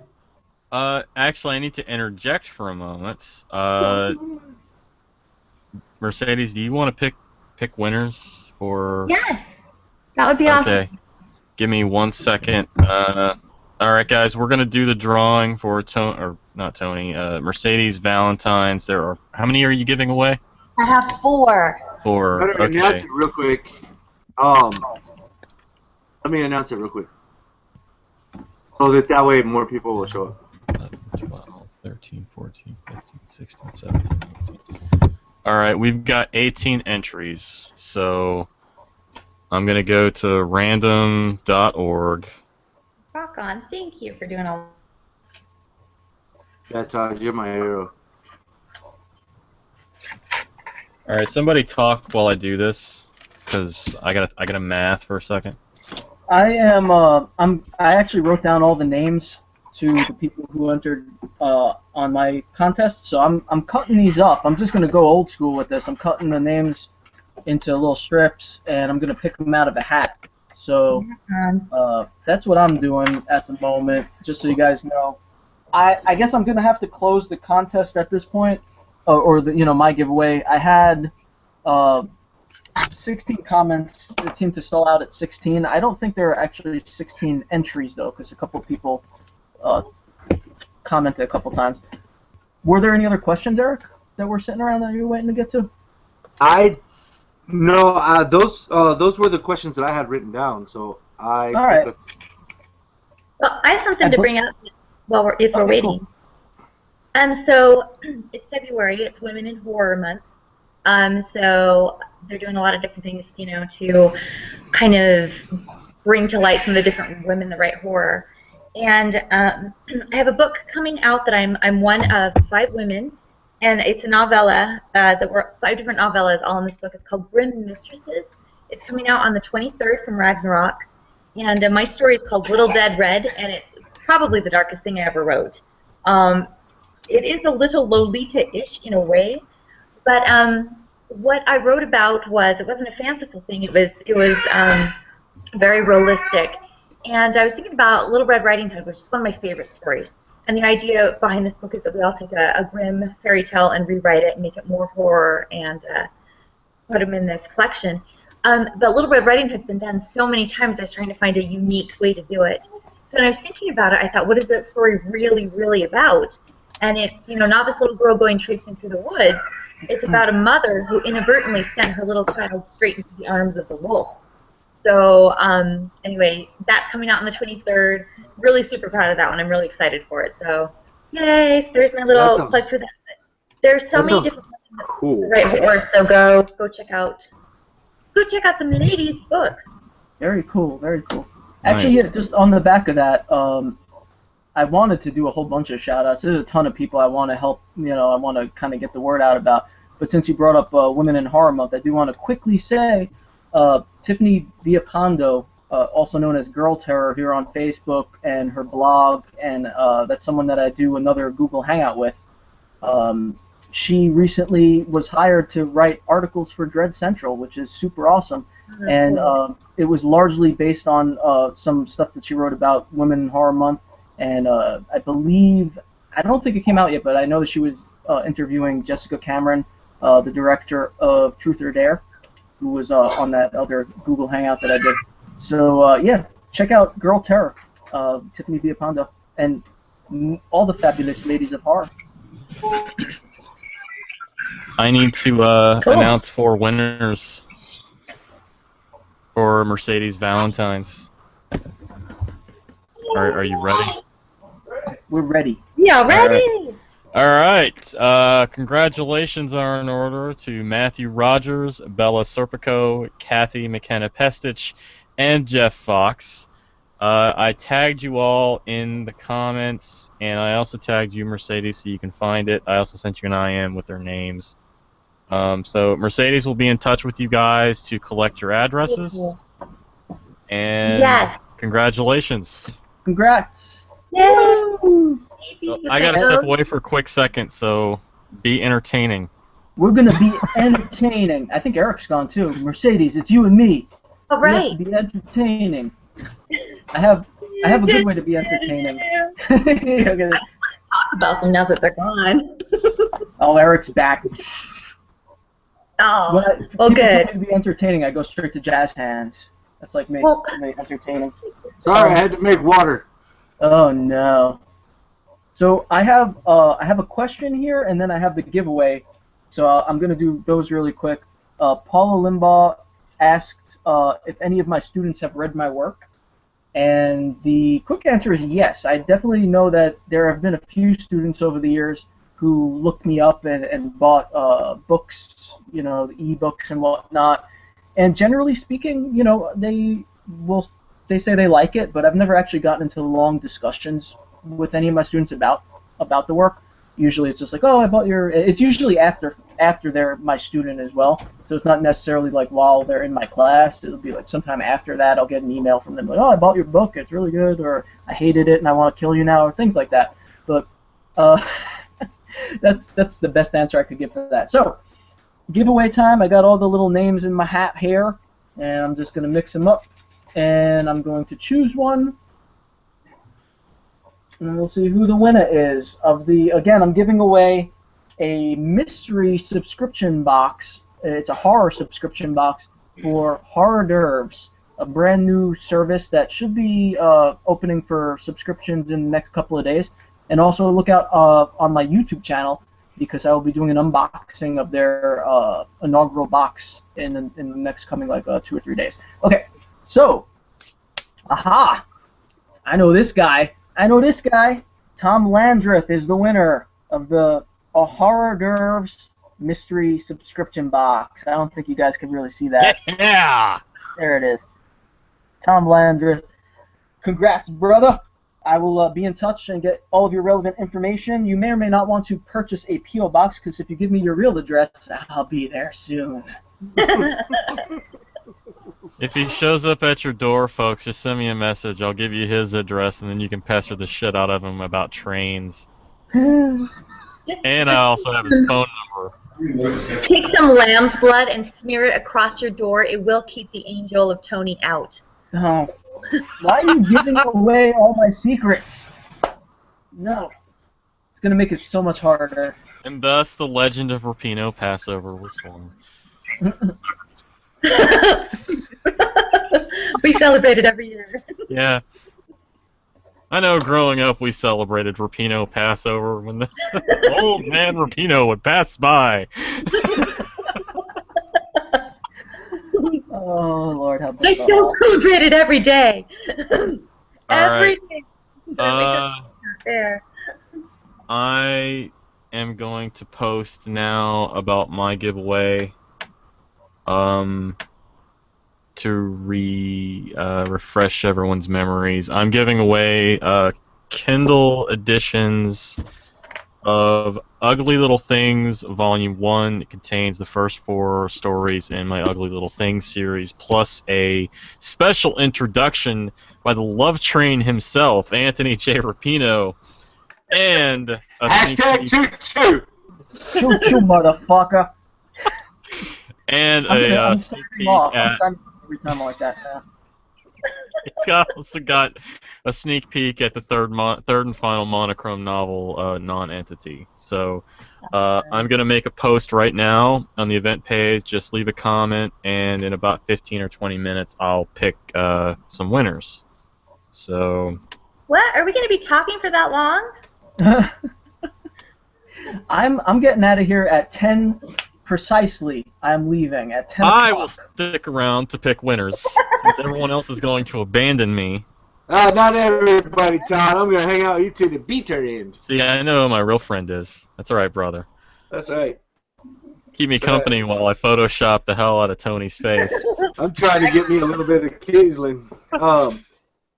Yeah, I'll give away. Hey, I'll give away a e-copy of a Kindle copy of the DIRTBAGS and Further South from severestinks.com. severestinks.com. So I'll do both of those. The Further South is going to feature a character named Melinda Kendall, who's an integral part of my upcoming novel. Comes out on May 26th, called Hashtag from 280 Steps.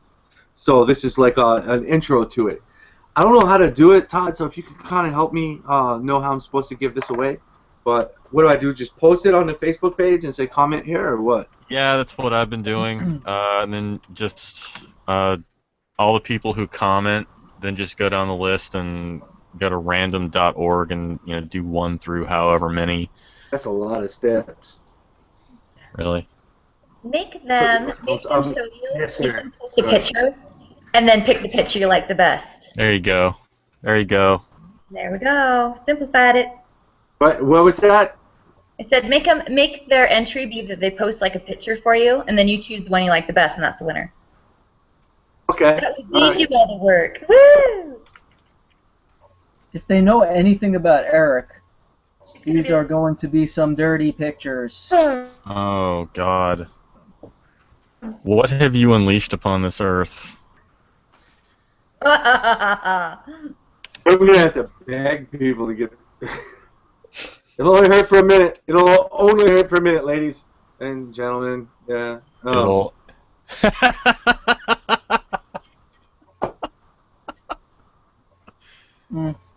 It'll only hurt for a minute, the Eryk Pruitt story. Tonight on VH1. I don't know if I ever told you guys, but after a broadcast, I usually go to church the next day. Why? You don't need to go to idea. church. You got a reverend right here, brother. You got a reverend right here. Oh, I think speaking for the of free reverends. wine and crackers, mostly. Eric's got he's got a sermon for us. Does he? No, I don't have a sermon. Like, I'm hoping, like, yeah, like, we did a live production of a show. Some friends of mine have an internet show that I've been helping them produce, and they did a live version of it. And this Tuesday, they asked me to step on stage and help marry people. Well, no one really wanted to get married on stage, but we had that 10-minute block of time set aside for getting married, and I didn't want to let people down, so I wrote a sermon for them and performed it in front of 150 people that were basically strangers, but lived in my town. That was an eye-opening experience for me, but I found out that I do have the fire, and that I am touched, and that when called upon, that I will be able to summon a word, maybe not the word, but a word, and deliver it to people. And I found that maybe this whole writing thing is just something that's a sideline for a greater calling. I hope that there is a video to post on that soon. Monique Velasquez of Velasquez Digital Media Works, I hope there is a video to post soon. But yeah, just to let y'all know that I may be moonlighting. Oh, heavens. I look forward to seeing this.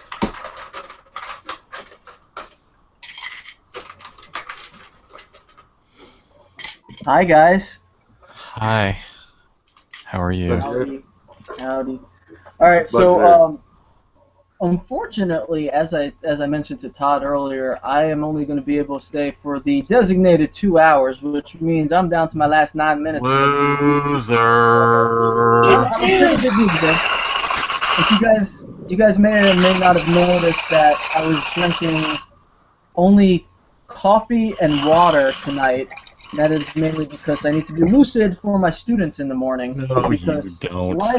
like Eryk and his preaching, I need to speak the good word tomorrow, and my students rely on me. Tell you what, I have no when idea. you start putting a life transparent on your curriculum so I can get some steady sales semester to semester, then you'll be preaching the good word, brother. I'm gonna look into that, Todd. Yeah. I'm No, gonna you're look not. into getting all Don't of our lie to books me. on the curriculum. How much is it worth to you? Would it be worth not posting a train picture? You know I'm secretly looking forward to that, Todd.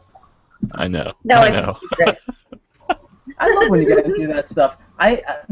This wall over here, you can't see this wall over here. It is just covered with the Photoshop pictures. I print them out, I put them on the wall, I look at them at night, and then go to sleep.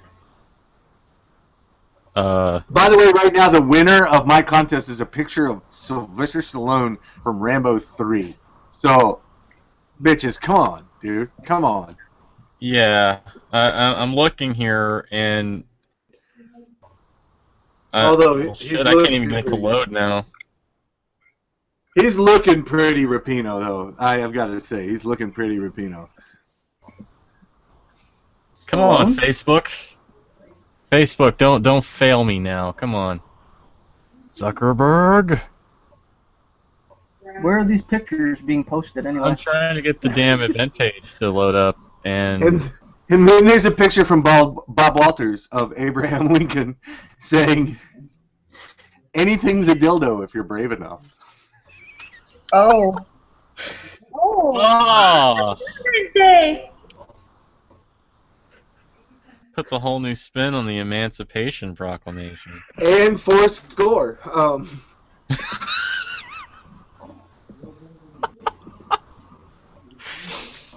Wow. So You're gonna pick the top two. Well, there are two pictures there, Eryk. So There are two pictures right now. So Hooray! well, if get your comments in, folks, on well, post your photo on Eryk's thing, and I'm all over waiting my on. thing. let me ask you, Todd. Do we have 2 viewers right now? We have 11 viewers right now. It We have says, 11 but viewers. that's not So- set in stone though, because it's weird. Like, just because it says we have 11 viewers doesn't mean that there isn't more people watching on YouTube. It's weird. I think it's 11 viewers on Google Plus that are watching right now. So And all we're of for this. them, right? Yeah. So people Probably. actually heard us when we were talking about all this sexual innuendo and stuff, huh? That's messed up. I thought no one was watching. I didn't really think. We're going to jail, bro. Yeah, Oh, you're. Oh, The Jesus FBI Christ. is triangulating on your Why- position right now. Why does this keep happening to me, Todd? Why Well- does this keep happening? Maybe you left me the fuck alone when I was house hunting. Now you were asking for it. Open the door and there's Tony standing there. It's like, sup? I'm like, god damn it, not again.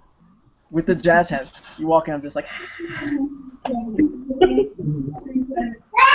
Can you imagine Tony is like a real estate person? And over here we have the kitchen! most people can't picture me as a human, so it's like, you know. Right. Well, I I thought you'd be taller. And then on. I'd be taller. You're a friggin' monster. Yeah, You're like big whoop. You 12 want to feet fight tall. about it? You're 12 feet tall, dude. You walked over me. You stepped right over me. I felt like a midget. I did. I almost stepped on him.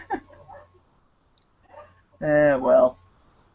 So, I was wondering, guys, and this is a real serious question, so please don't, like, turn into a big joke or anything. Eryk, looking at you. I have nowhere to go with this, in case you were wondering. I really don't have any questions. I'm just... So that joke would be welcome.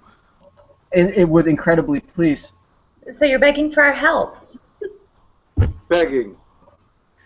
I wouldn't say Remember- begging. I wouldn't say Remember begging. I'd get on his knees and beg for people to buy his book, and then Yeah. it sold really, really well. Right now, I'm about to get on my knees and beg for people to leave comments on my giveaway. Jesus Christ, I feel so unloved right now. Oh, do you have a giveaway post up? On Facebook and win stuff.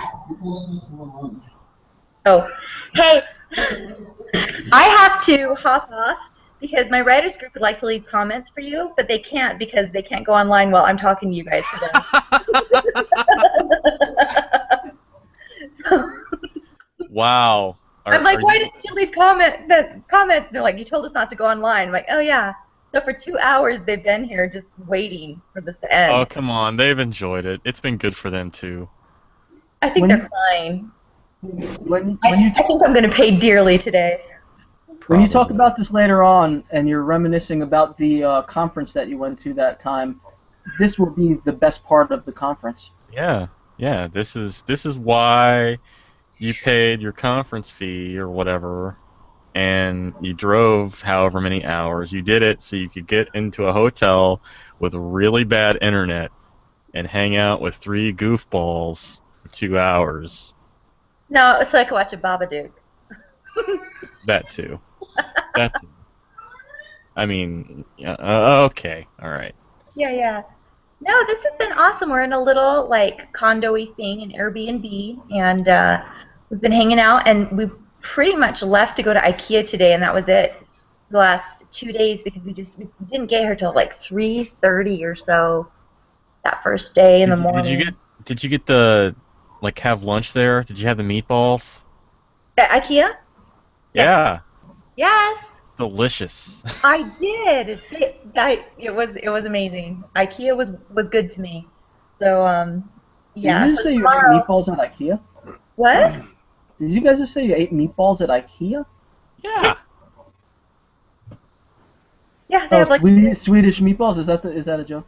No, they actually sell Swedish meatballs, hot dogs. They got ice cream. They got lingonberry juice. I don't even know what the hell lingonberries are, but they make a juice out of it, and you can drink it.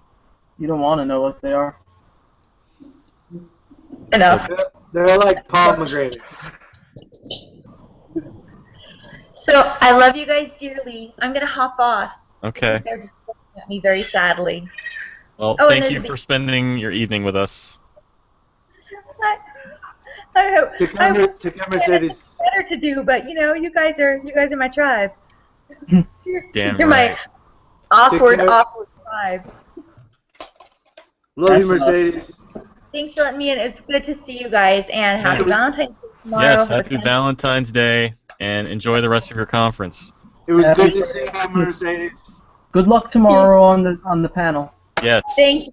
I'll try not to embarrass myself, not to leave ashamed. Is my goal. See you if you get video. Bye. Later, Adios. Mercedes. And then there were 3, folks. There were 3. 2.5. You guys all know I'm simple.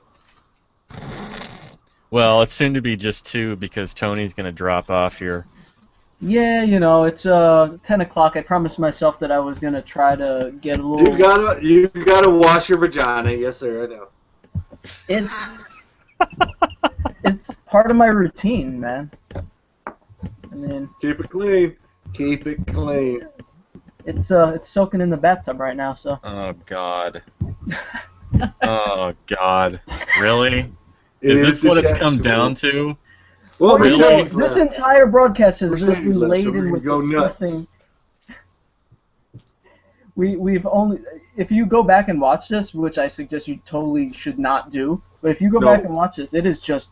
It's dripping with disgusting comments. No, this is a new low for us. It is. This is... I feel like every time we do this and get together... This is the worst broadcast since Jugface. Every time we get together in front of the internet like we are now, we just degrade ourselves a little bit more, and we're giving up another piece of our souls. Tony more so because of the whole train thing. But you know what the sad part is, Todd? The real sad part What's is that the sad part? as much as we have degraded ourselves, and as bad as this really is, it can be so much worse, and will be so much worse in future broadcasts. It's true. That's something It is we true. promised ourselves. It's like if you think it's bad now, wait until next time. Just wait. And the time after. And the time after. Just wait until I actually have something that I need to sell, like something new that I'm trying to promote. Oh, you have not seen Low until you see me try to promote something. You have not seen bagging of this magnitude until we have something that we're actively trying to sell. Like Ugly Little Things, Volume 1, which is on sale on Amazon Kindle right now.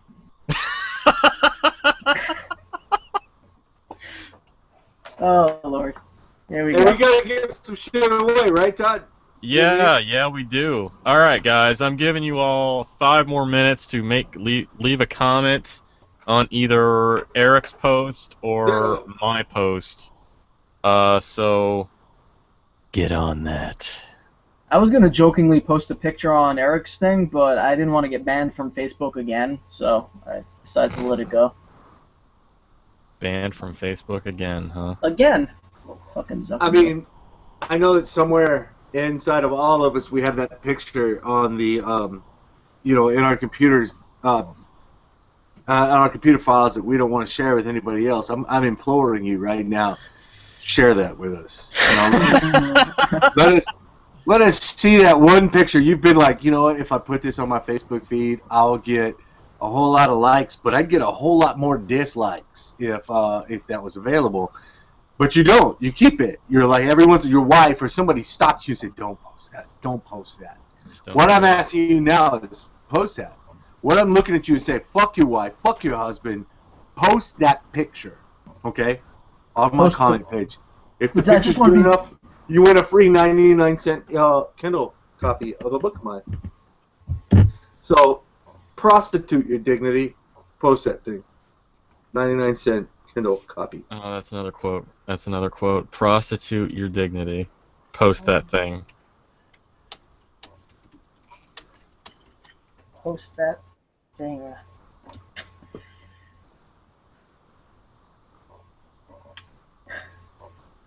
I especially love the dead air that we have. We have some really quality dead air on these shows sometimes. We do. It's just like we have to let that sink in.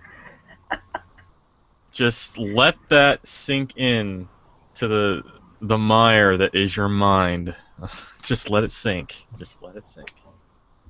Holy crap! All right, guys. I want to give you ample time to badmouth me behind my back, so I'm gonna take off. Come on. What? It's so much more fun if we do it to your face. Before you're gone, though, Tony, I'm gonna say this right now, ladies. I know that with Mercedes and Tony leaving, you are going to be tempted to leave. But let me tell you, what you're about to be treated to is after hours with Geeky Writers, after hours with Todd and Eryk. And if you thought things were creepy before, you just don't fucking know. Oh yeah, tell me about the creepy. Oh, right in my ears. Right in my ears. Oh, the creepy tobacco. Just like molasses dripping down. Oh, I could taste it. It's not molasses, by the way. No, it wasn't. Much. Ugh. Okay. Tell me about the creepy.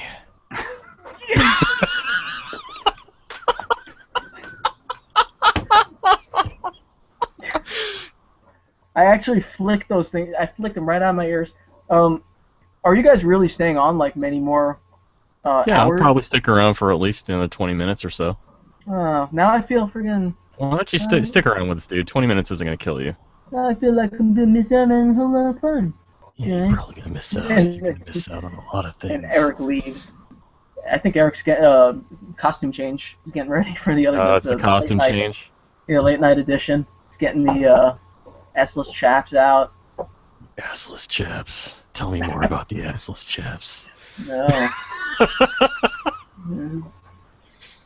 God I forbid bet any of people my are students listening to this right now, and they're like, what the actual fuck are they talking about? We just spiraled, downward spiral. Assless chaps. We were. We don't know for sure that he owns them, but we know for sure that he owns them. Come on. It's kind of obligated to own some assless chaps. At this point in the game, God, I'm so getting fired on next week when I go to work. Like, do yeah, people at Todd, your we job watched watch your this? broadcast. You're not a good fit for the company. People at work watch these? At your job? Well, yeah, Kathy? the lady who asked a question about the movies is actually one of my coworkers. Hmm. She Is was she a watching with her rat? husband. I don't know if she's still here. No, Kathy's cool. She's all right. Right on. Yeah, I don't know, man. If like, I sometimes wonder about that. Like, it's good that I don't teach in a high school. I'm pretty sure, like, if I taught in middle school or high school, this would be a little worse. But teaching at college, my students are so apathetic. I don't think any of them would ever want to have to see me talk for more than what they see in class. They get enough of me in class, so I'm pretty sure I'm safe. I'm gonna go to class tomorrow morning and be like, "Hey, Rapino, you fuck up."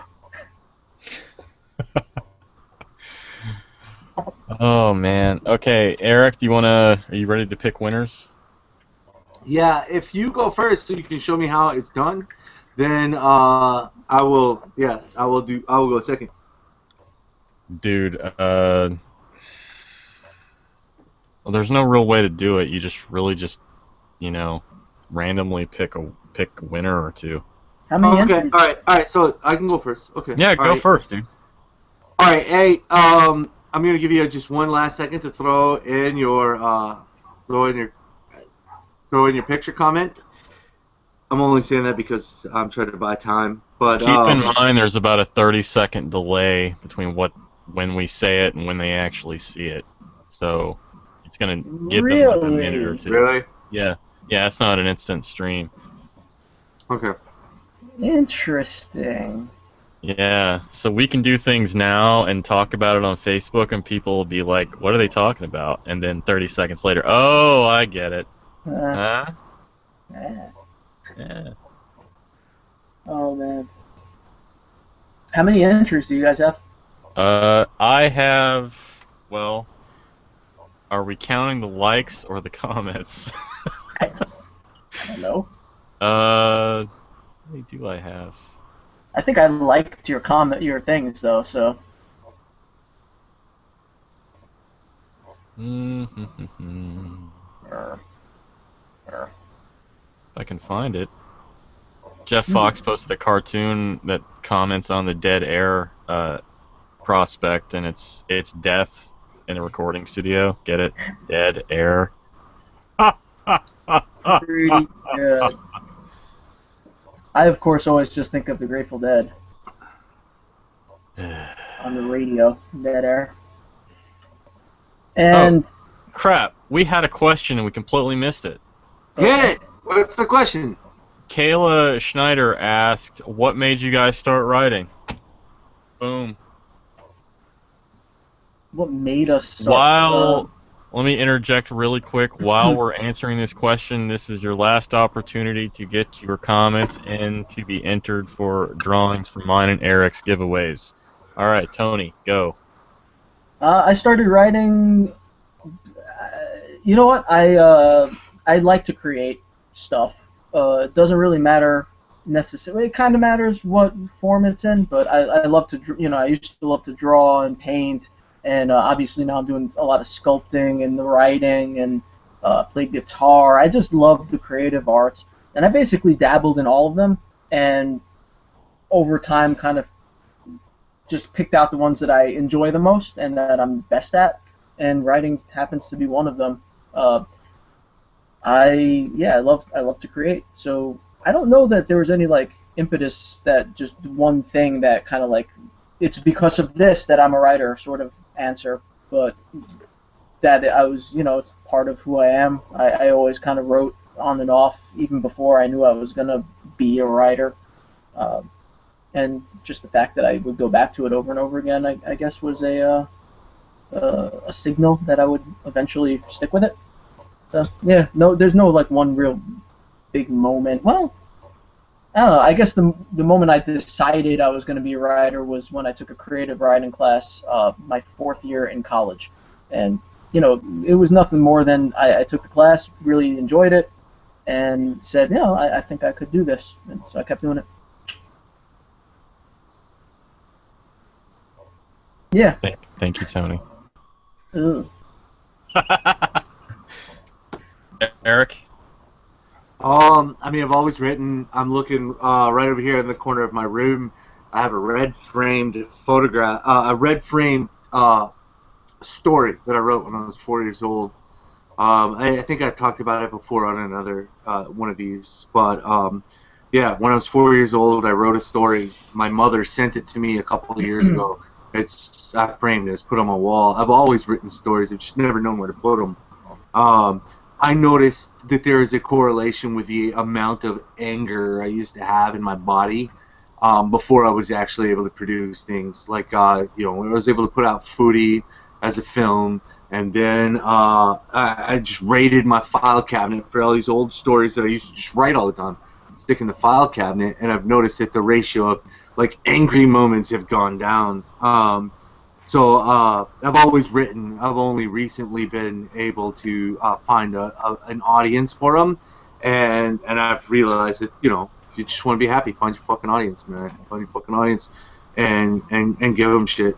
You know, be grateful for that. Right on. What made me start writing? You know, I kind of had the same sort of background Tony mentioned, you know, drawing, doing visual art, and even early on, any picture that I would draw always had a story with it.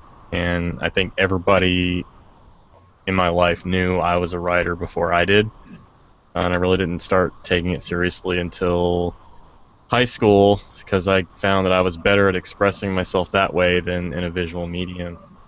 But yeah, I guess I would say I started writing because I like telling stories.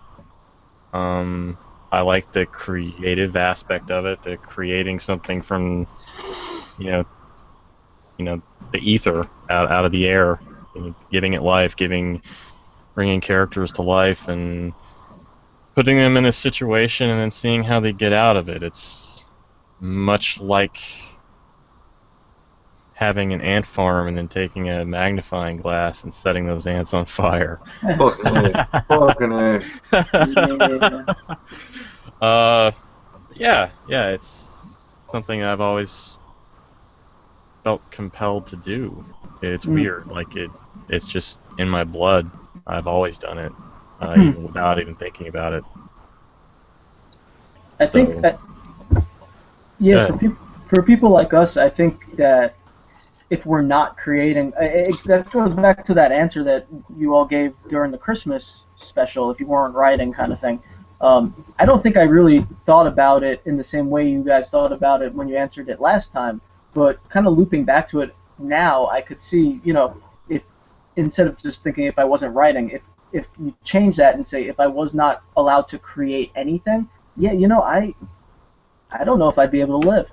It gives me a sense of purpose to create stuff the way we do, and I kind of like what Eryk was saying too, how he saw like a dissipation of the angry moments in the work. The more he wrote, the more he got it out there, the more he found an audience. You know, when I'm not expelling these things into some form, you know, it builds up. It's an awful feeling. Like the times when I've worked in retail jobs that were just soul crushing, had I not been working creatively in one form or another, I probably wouldn't have made it out alive. It just can be soul crushing.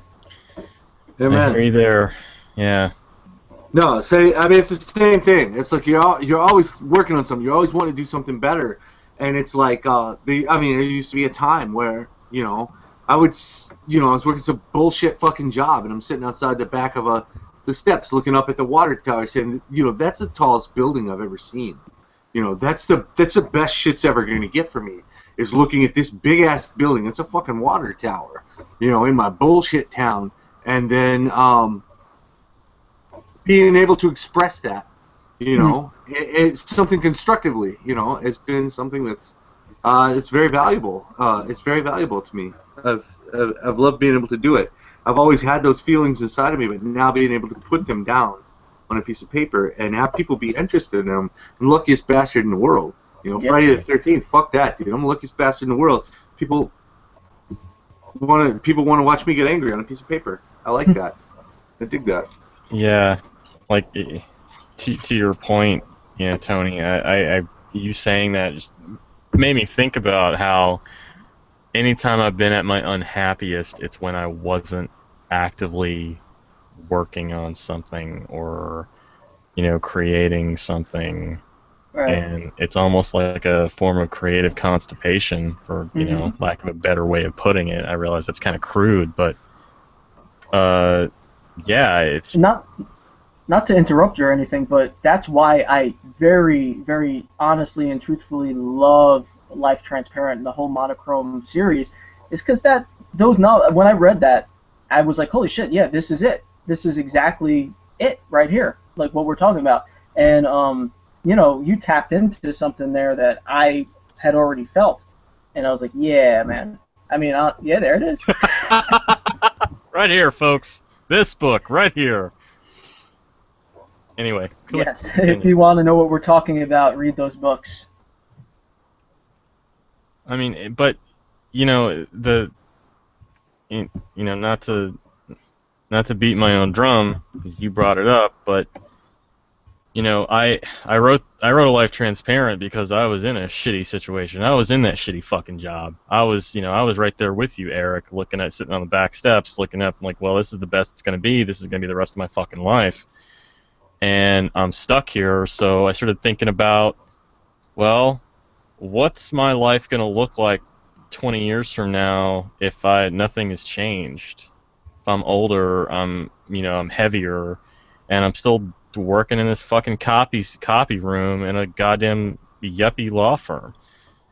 And that, you know, being treated like shit and being ignored and taken for granted and not appreciated. And severely underpaid. Like, this is what I went to college for. This is what I went into debt for.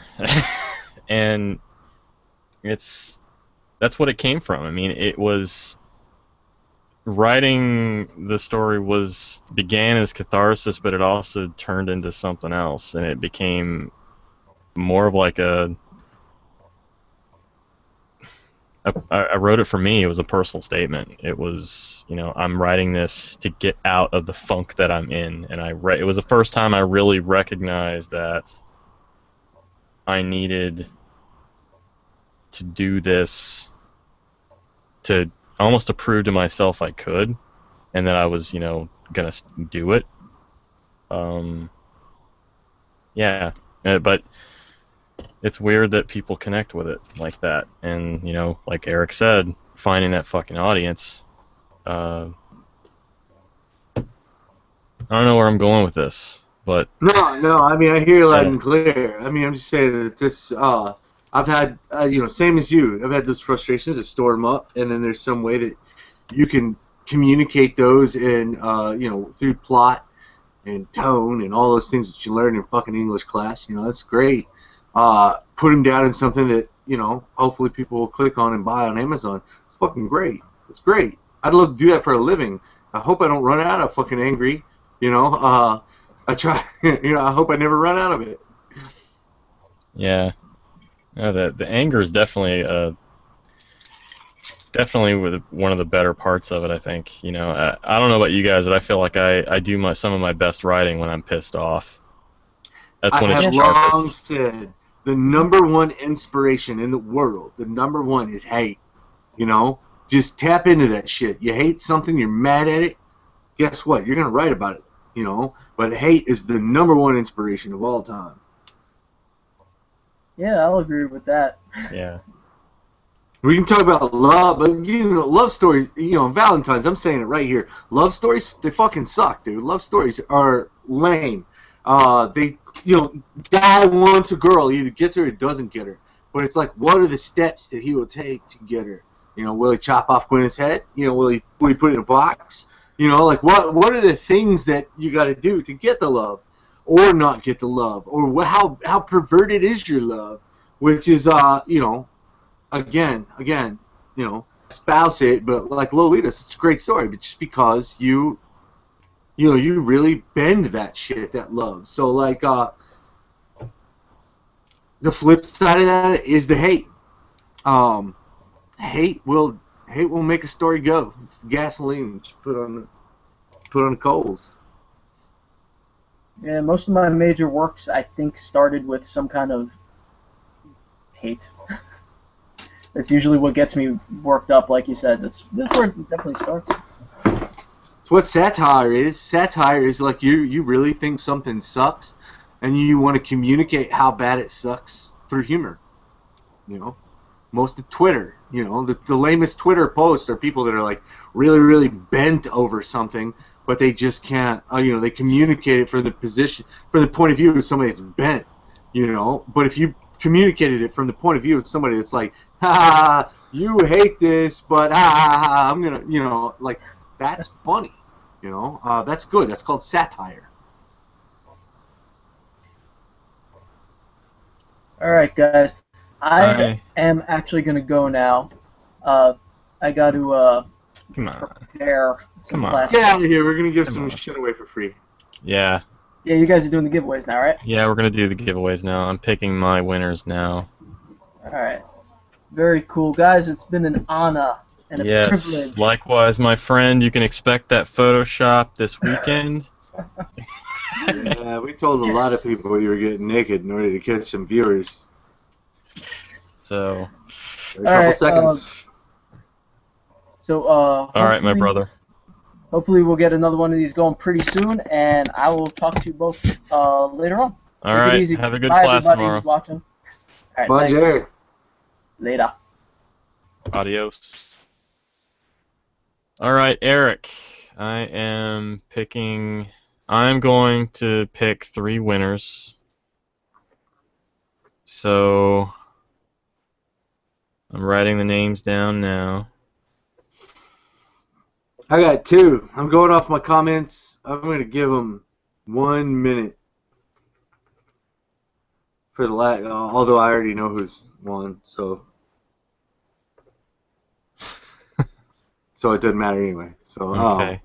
we already have a winner. The hell with all you.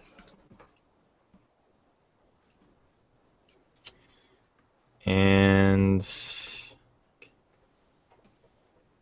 all right, I have my winners.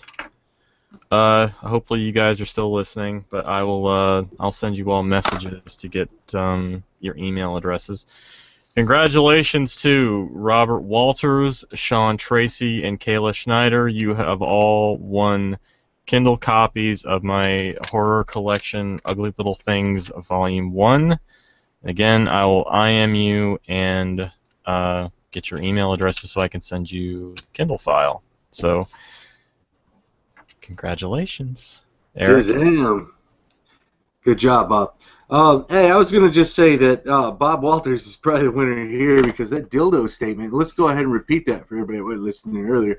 Bob Walters posted with a picture of Abraham Lincoln, the 16th president, man freed the slaves, wrote the Emancipation Proclamation, wrote the Gettysburg Address, but he also wrote, according to Bob Walters, the phrase, anything's a dildo if you're brave enough.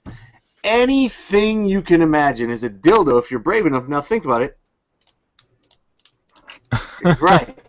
So, Bob, you're the winner like all across the board, but since you and me hang out and have beers, I think it's like almost illegal for me just to say the winner. So we're going to catch up, and I'm going to just give you whatever the fuck it is you want.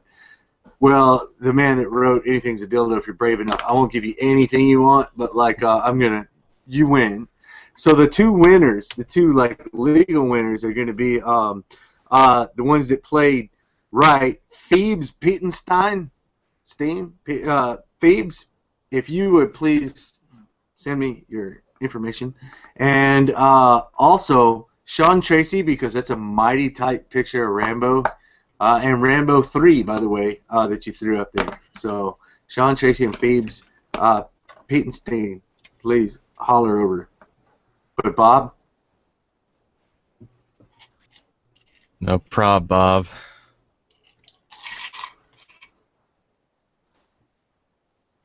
All right, so I think we're done. I mean, you know, We've done the FOODIE. done with the broadcast, I guess. So yeah, Mercedes and Tony didn't really do their outros because I know they had to go. But I'll Tony Rapino, horror writer. He's got Loosely Enforced Rules, short story. He's got a short story collection, Welcome to Moon Hill, and a novel, Soundtrack to the End of the World, all of which I highly recommend. He's also the curator of Candy Corn Apocalypse, the Facebook page, which he does a lot of horror unboxing videos and anything horror related, especially with horror films. So check him out. And Mercedes M. Yardley, who needs no introduction because I know most of the viewers here are probably here to watch, you know, Mercedes. She's got a ton of stuff out there, short fiction. She talked a bit about the novella collection that she's got coming out. I think it's called Grim Mistresses. I could be wrong. Nameless, The Darkness Comes. It's the first book of the Bone Angel trilogy. Pretty Little Dead Girls, which just won some awards, I believe, and Apocalyptic Montessa and Nuclear Lulu, the love story about two serial killers. All of her stuff is out there on Amazon. Look her up. Eryk, you want to do your outro? Remind people who you are, what you have to sell them. Yeah, I wrote DIRTBAGS. You can get it on Amazon. My book Hashtag is coming out on May 26th. A short story collection called Lufkin is coming out in October. Let's party with both of those. And then 2 films coming out this year: The Hoodoo of Sweet Mama Rosa and Keepsake. And 2 films that are in submission this year, which means we made them last year: Disengaged and Lana on Command. Also, go over to Yellow Mama, which is a short fiction magazine. It's really, really great. They're featuring my story 16ths, which is specifically a Valentine's themed story. So please check out 16ths on Yellow Mama. Happy Valentine's. And my name is Todd Kiesling, also a horror spec fic writer. And I've got 2 novels out, A Life Transparent and The Liminal Man. Books 1 and 2 of the Monochrome trilogy, currently at work on the 3rd and final novel, tentatively titled Non-Entity. Also just had a Kindle edition of my short horror collection, Ugly Little Things Volume 1. That is available now on Kindle. That's what I just gave away. And I've got the 5th installment in the Ugly Little Things series. The Otherland Express is due out sometime next month. I do not have a release date yet, but that's in the works. So you can check out all my stuff. All my details are right here: Facebook, Twitter, and my website, toddkiesling.com. And again, happy Valentine's Day. Happy Friday the 13th. Want to thank you all again for spending your Friday evening with us. We hope you had a great awkward time, and we will see you again hopefully really soon.